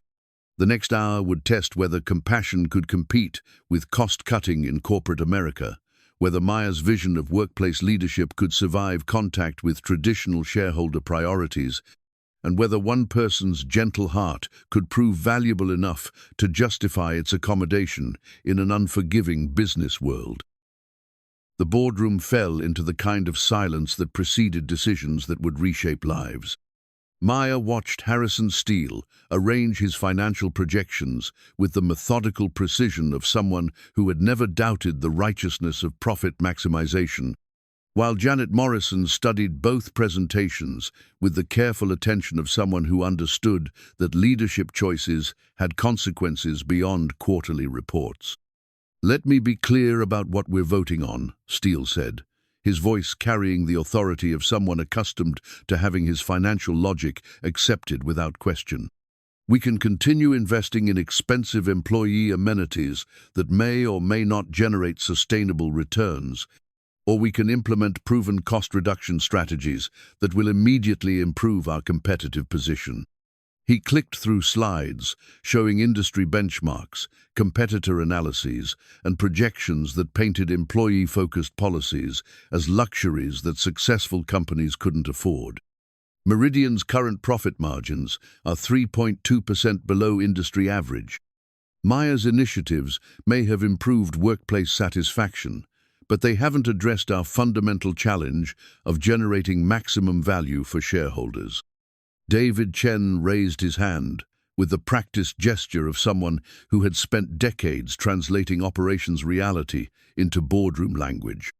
Harrison, your analysis treats employee costs and business investment as equivalent categories. But the evidence shows that investing in workforce development generates measurable returns that exceed traditional cost-cutting approaches. David, you're confusing correlation with causation, Steele replied. Productivity improvements could result from economic factors, management changes, or market conditions, rather than employee satisfaction initiatives. We can't attribute every positive outcome to policies that feel good but drain resources.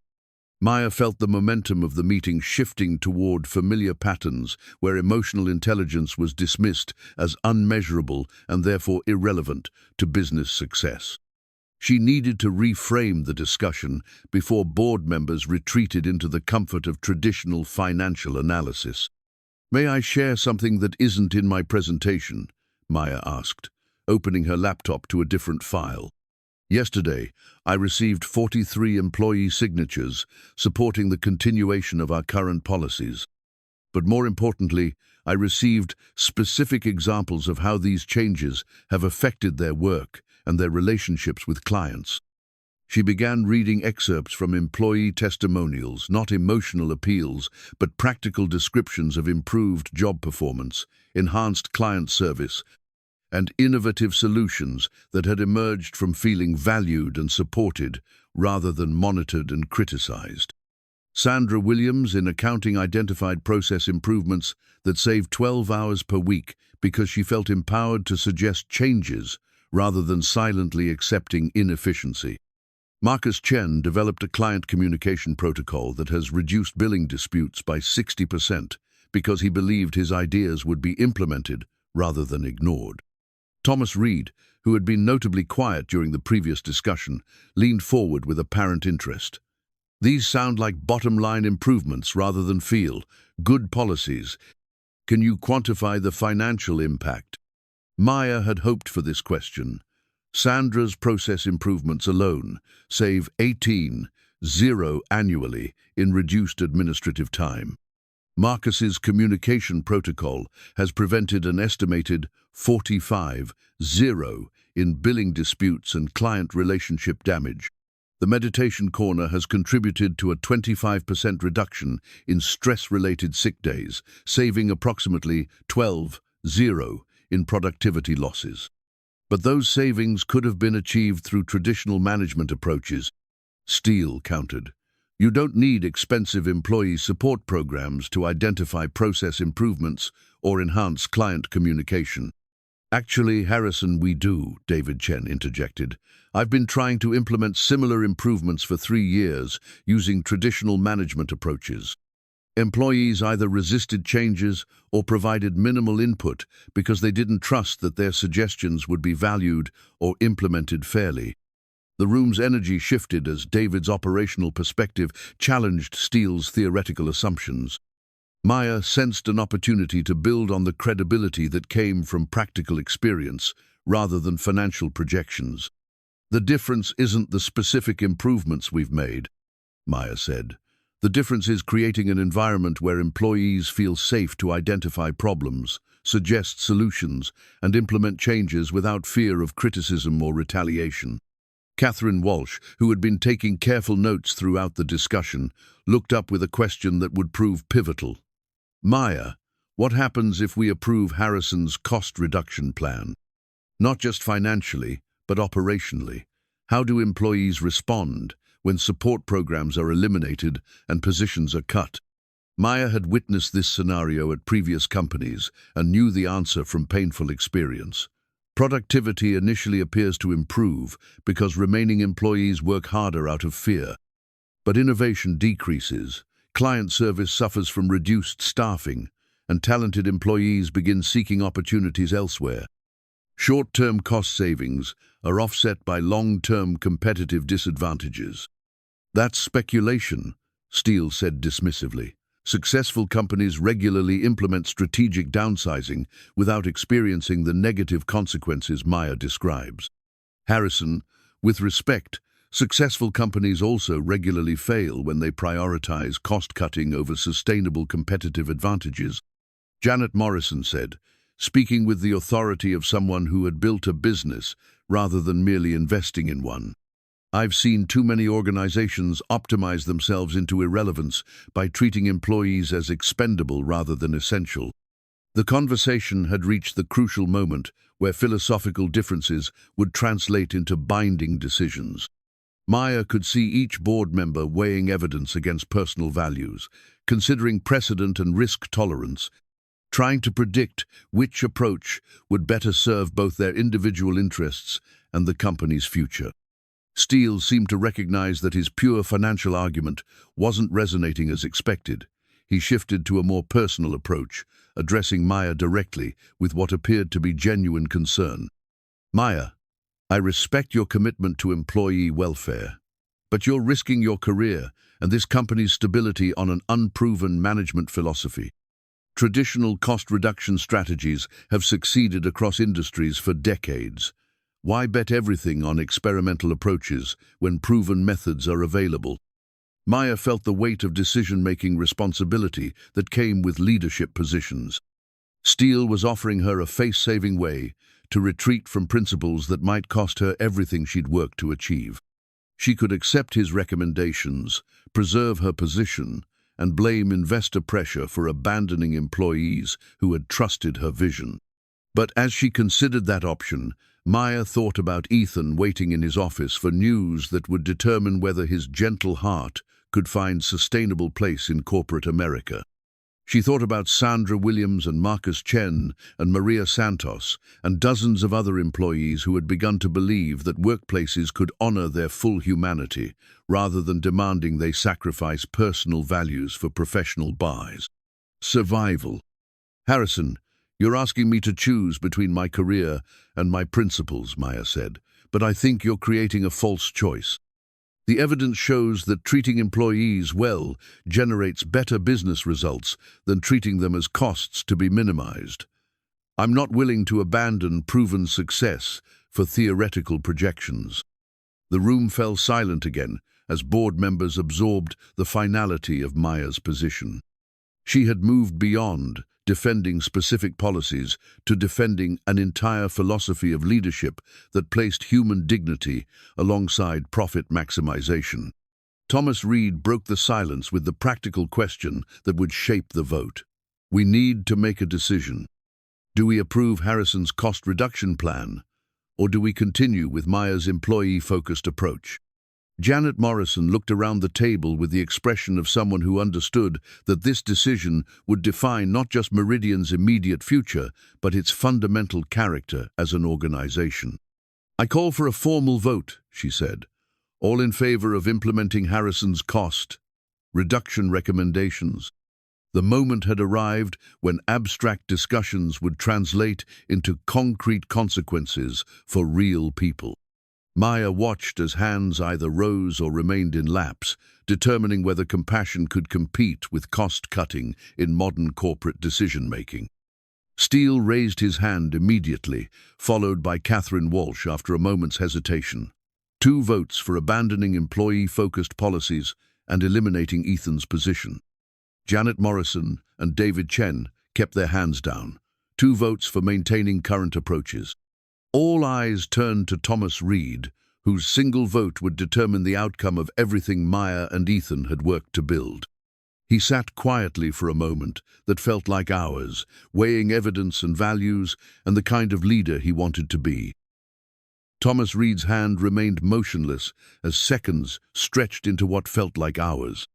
Maya could see calculation happening behind his expression, weighing financial projections against operational evidence, considering risk tolerance and personal values, trying to predict which decision would best serve both his interests and the company's future.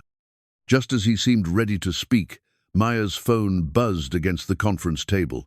The display showed Sophia's school number, and Maya's stomach dropped as she realized the implications. Emergency calls during board meetings meant serious problems, and Ethan would face an impossible choice between career survival and parental responsibility. "Maya, I'm sorry to interrupt," Reed said, having noticed the phone. "If that's urgent, please take it." Maya declined the call, but she could see Ethan through the boardroom's glass walls as he answered his own phone in the corridor. His expression shifted immediately from professional composure to parental alarm, confirming Maya's worst fears about the timing of this emergency. "Actually," Maya said, "I think the timing of that call illustrates exactly what we're voting on today. We're deciding whether this company accommodates the reality of employees' lives or demands that they sacrifice everything else for corporate convenience." Through the glass, they could all see Ethan gathering his coat and keys with the urgent efficiency of a parent responding to crisis. He caught Maya's eye through the window and gestured apologetically, silent communication that spoke volumes about the impossible choices single parents faced daily. "Where is he going?" Steele asked, with evident irritation. "We're in the middle of discussing his employment status." "His daughter's school called," Maya replied, "which means Sophia needs her father more than we need to debate whether his job should exist." Maya excused herself from the meeting and stepped into the corridor, where Ethan was checking his keys with the frantic attention of someone whose mind was already elsewhere. "Sophia's having a difficult day," he explained quickly. "Sensory overload from a fire drill, and she's asking for me specifically." "I have to go," Maya said firmly. "Take care of your daughter. I'll handle whatever happens here." "Maya, if I leave now, during the vote that determines my future, if you don't leave now, you're not the person I thought you were. Sophia needs her father. Everything else can wait." Ethan looked at Maya with gratitude that transcended words, then hurried toward the elevator with the focused urgency that characterized parental emergency response. Maya watched him go, then returned to the boardroom, where 4 board members were observing the drama with different interpretations of what they'd witnessed. "Well, that certainly illustrates the problem with accommodating employees' personal circumstances," Steele said. "Important meetings interrupted by family obligations, professional commitments abandoned for personal convenience." "Actually, Harrison, it illustrates exactly the opposite," Maya replied, settling back into her chair with renewed conviction. "It shows what authentic priority looks like when someone faces competing demands. Ethan chose his daughter over career advancement because that's what good parents do. That's precisely the kind of character we want in our employees." David Chen nodded approvingly. "I've worked with hundreds of employees over 20 years. The ones who prioritize family responsibility are consistently the most reliable, most creative, most committed to doing excellent work during business hours. They can't afford to waste time or energy on workplace politics, but they also can't be counted on when business needs require flexibility." Catherine Walsh observed, "What happens during client emergencies or project deadlines that conflict with personal obligations?" "The same thing that happens with any employee," Maya replied. "Sometimes personal emergencies take precedence, sometimes business needs do. The difference is that employees like Ethan are honest about their constraints rather than making promises they can't keep." Janet Morrison had been watching the discussion with the thoughtful attention of someone who understood that leadership decisions revealed character as much as strategy. "Maya, let me ask you something. Are you defending Ethan's position because you believe it generates business value, or because you think it's the right thing to do regardless of business impact?" The question went to the heart of Maya's leadership philosophy and would influence how board members interpreted her entire approach to management. She could provide a safe answer that emphasized business pragmatism, or she could defend the principle that treating people well was both morally correct and strategically smart. Janet, I'm defending Ethan's position because I believe business success depends on treating employees as whole human beings rather than interchangeable resources. When you support people's authentic priorities, they give you their best work. When you demand that they sacrifice everything else for corporate convenience, you get compliance but not excellence. Thomas Reed finally spoke, his voice carrying the weight of someone who had reached a decision that would affect multiple lives. I've been thinking about what distinguishes successful companies from merely profitable ones. The most innovative, most competitive organizations are those that attract and retain talented people who could work anywhere but choose to stay because they're valued as individuals. He paused, looking around the table at colleagues who represented different philosophies about business leadership and human motivation. Maya's approach isn't just about employee satisfaction, it's about competitive advantage. Companies that treat workers well don't just have happier employees, they have more creative employees, more loyal employees, more productive employees. That's not corporate charity, that's strategic human resource development. Steele leaned forward with the intensity of someone who felt victory slipping away. Thomas, you're romanticizing business relationships that should be based on clear performance expectations and measurable outcomes. Emotional support and workplace accommodation are expensive luxuries that dilute focus on core business objectives. Harrison, with respect, you're treating employees like machinery rather than human beings, Reed replied. People aren't motivated solely by fear and economic pressure. They're motivated by feeling valued, supported, and respected. Companies that understand this consistently outperform those that don't. Maya realized that the debate had evolved beyond Ethan's specific position to encompass fundamental questions about business leadership in the modern economy. Were employees' assets to be developed or costs to be minimized? Did workplace culture matter for competitive advantage, or was it an expensive distraction from profit maximization?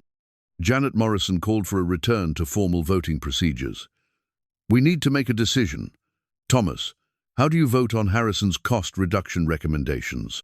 Reed looked directly at Steele, then at Maya, then at the window where they could see Ethan's empty officer workspace that had become a symbol of whether corporate America could accommodate authentic human priorities.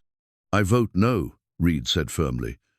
I oppose eliminating employee-focused policies and positions that have generated demonstrable business value. Maya's approach is working, and I see no reason to abandon success for theoretical improvements. 3 votes against Steele's cost-cutting plan, 2 votes in favor. Maya felt a surge of relief mixed with awareness that this victory was fragile and would require constant defense against future challenges. Steele gathered his materials with the composed efficiency of someone who had lost a battle but not the war. This decision will be revisited when quarterly numbers don't meet investor expectations, he said.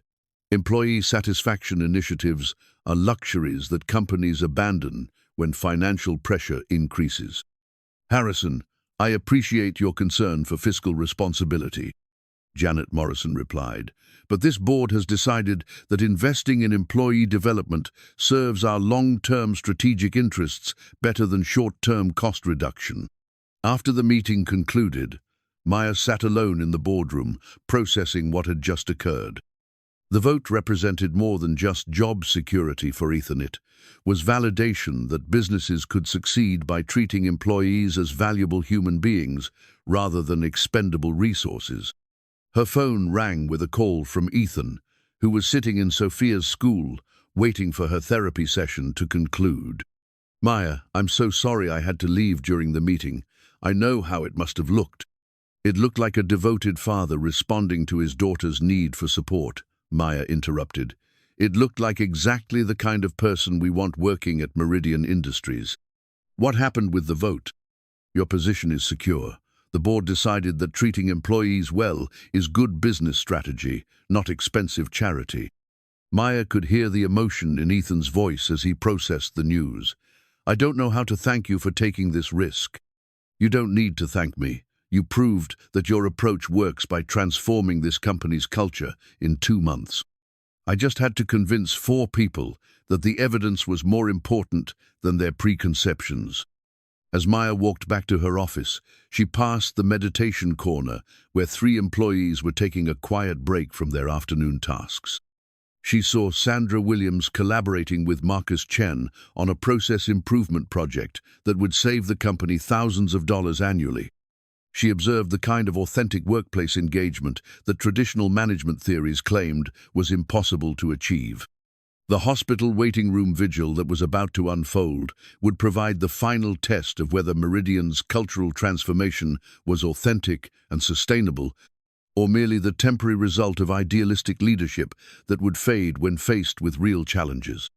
But for now, Maya felt the satisfaction that came from defending principles under pressure, from choosing long-term strategic thinking over short-term financial expedience, from proving that compassion and profitability could coexist in modern corporate leadership. 6 months later, Maya Lin stood before the newly installed company values plaque in Meridian's lobby, reading words that had replaced the previous mission statement about maximizing shareholder value through operational excellence.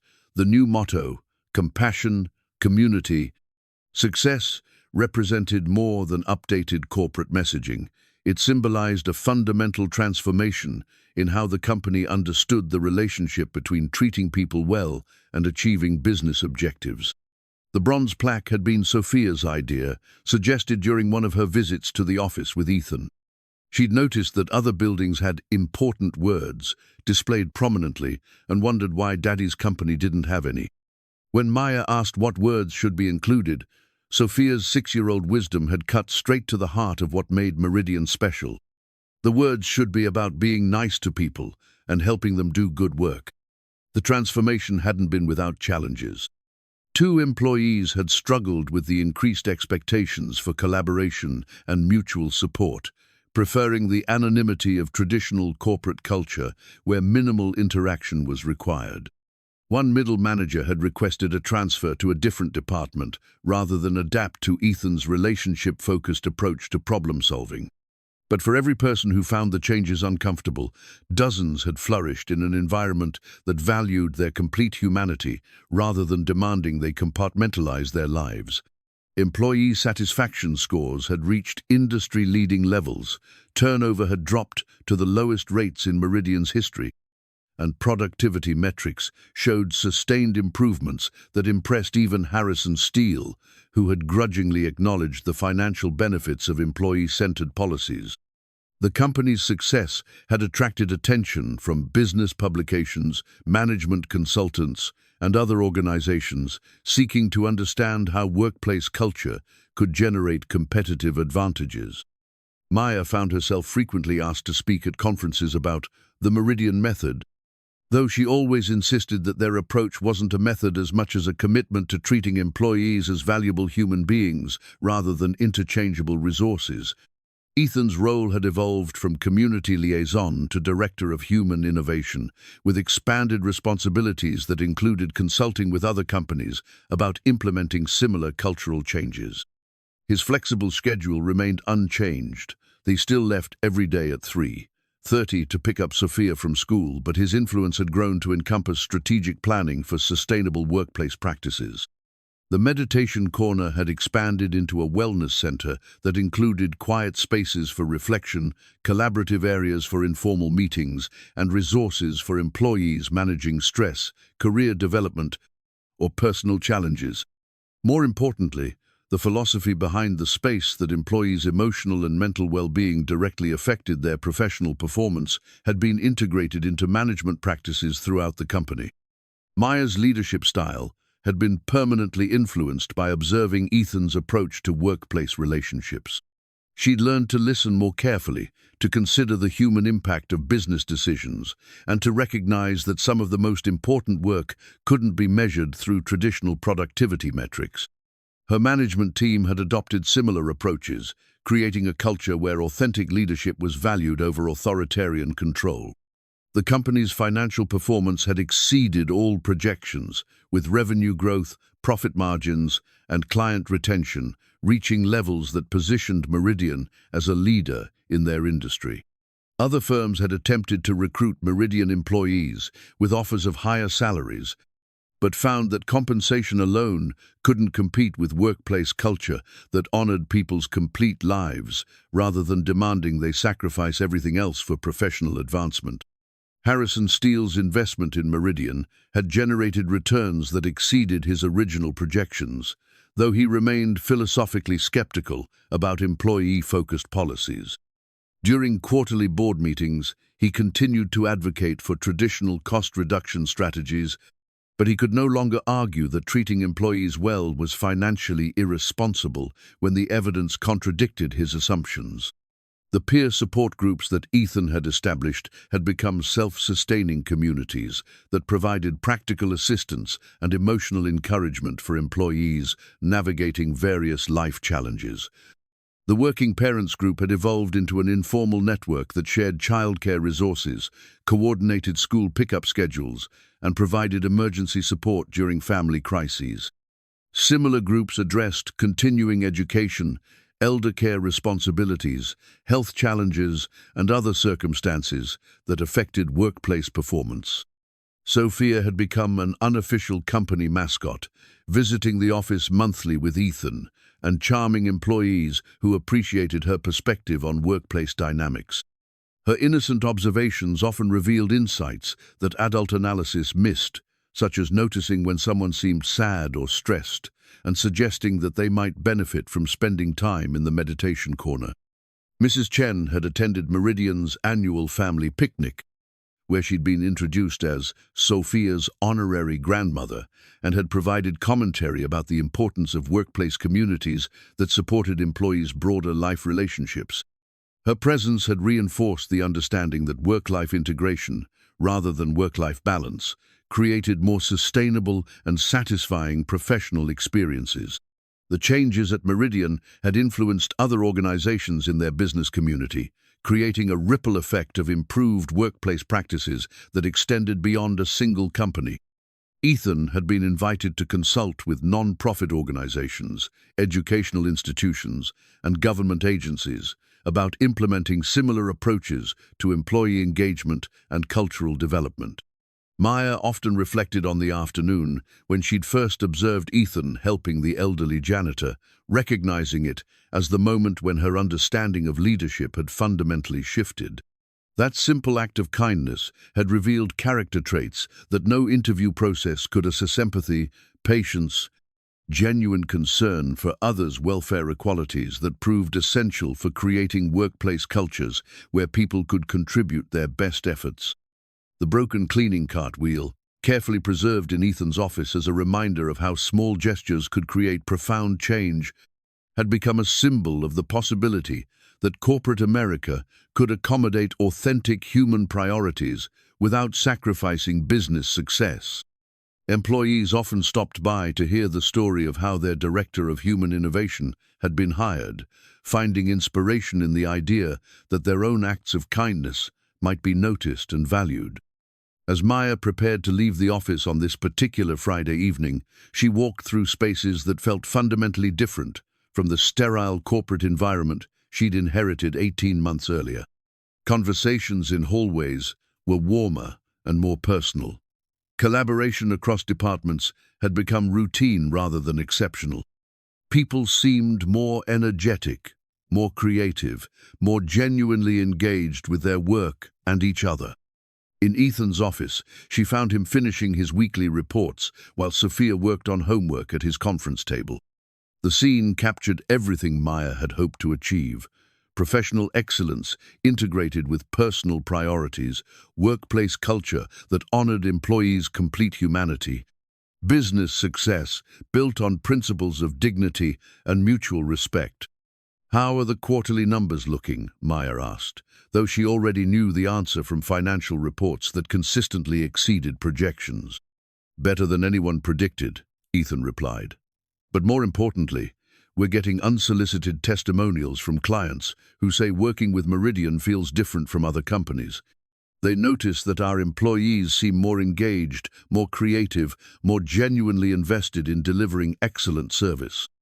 And the retention rates. Industry, leading for the 6th consecutive month. We're not just keeping good employees, we're attracting talented people who could work anywhere, but choose to stay here because they feel valued as individuals.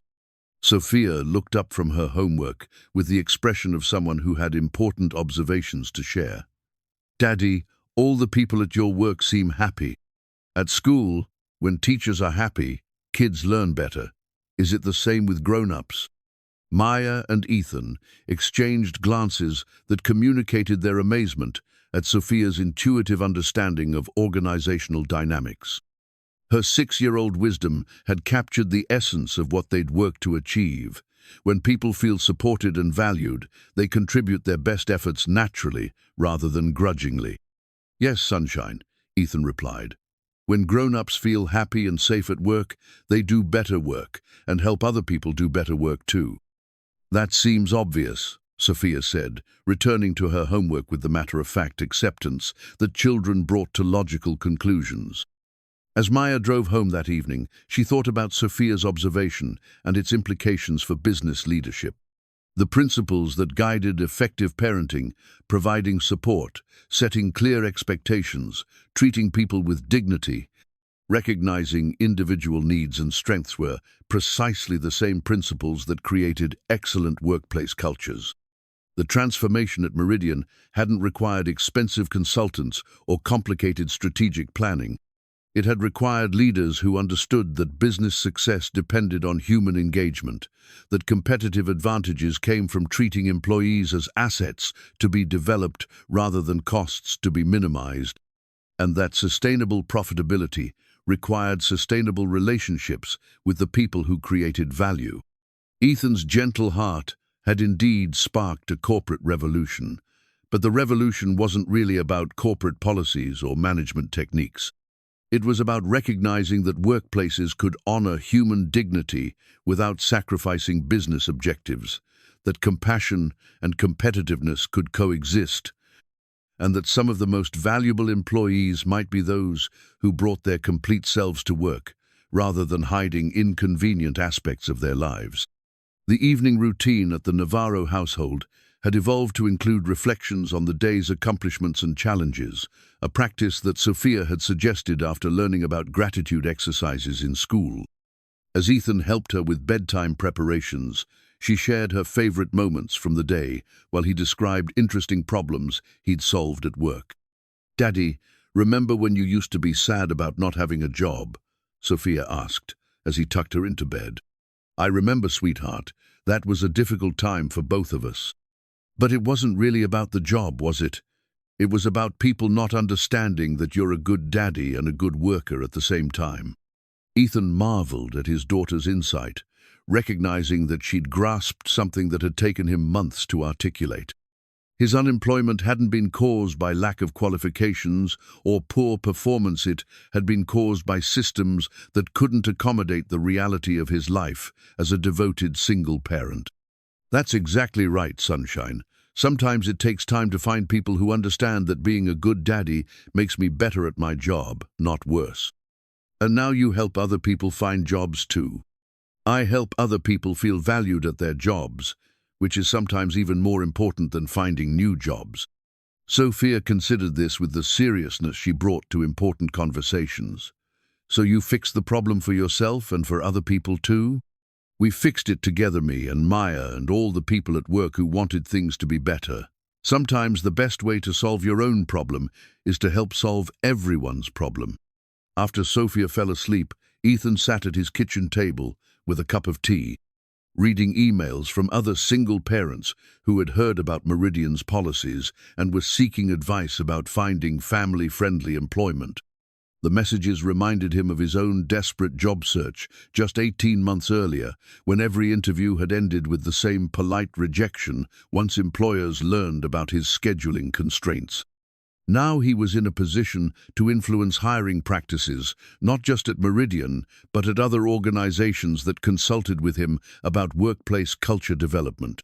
Each conversation was an opportunity to challenge assumptions about productivity, dedication, and the false choice between career success and family responsibility.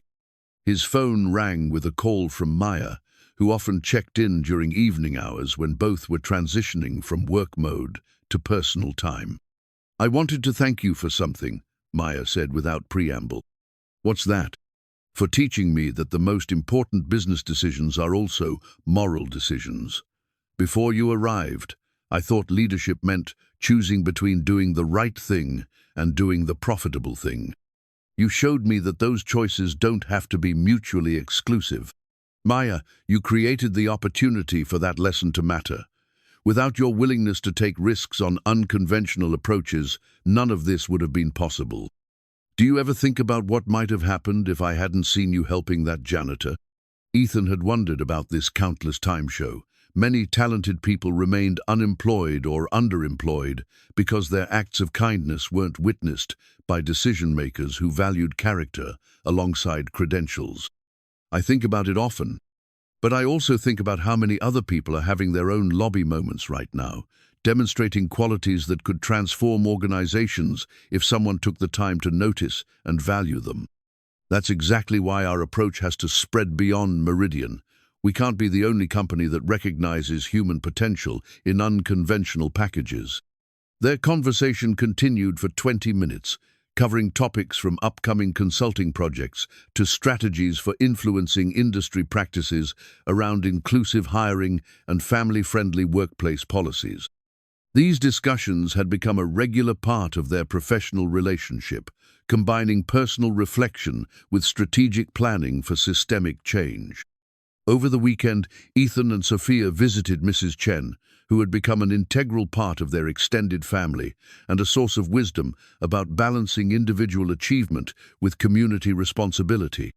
She prepared their favorite dumplings while listening to Sophia's latest school adventures and Ethan's updates about work developments. "You know what I've learned from watching your journey," Mrs. Chen said as they shared lunch in her small kitchen. "Sometimes the most important changes happen not because someone fights against the system, but because someone shows a better way of doing things and others choose to follow." "What do you mean?" "You didn't demand that companies accommodate single parents. You demonstrated that single parents who receive appropriate support can contribute exceptional value." Maya didn't argue that employee welfare should be a business priority. She proved that treating employees well generates better business results. Sophia looked up from her drawing a picture of the office building with hearts in the windows and added her own observation.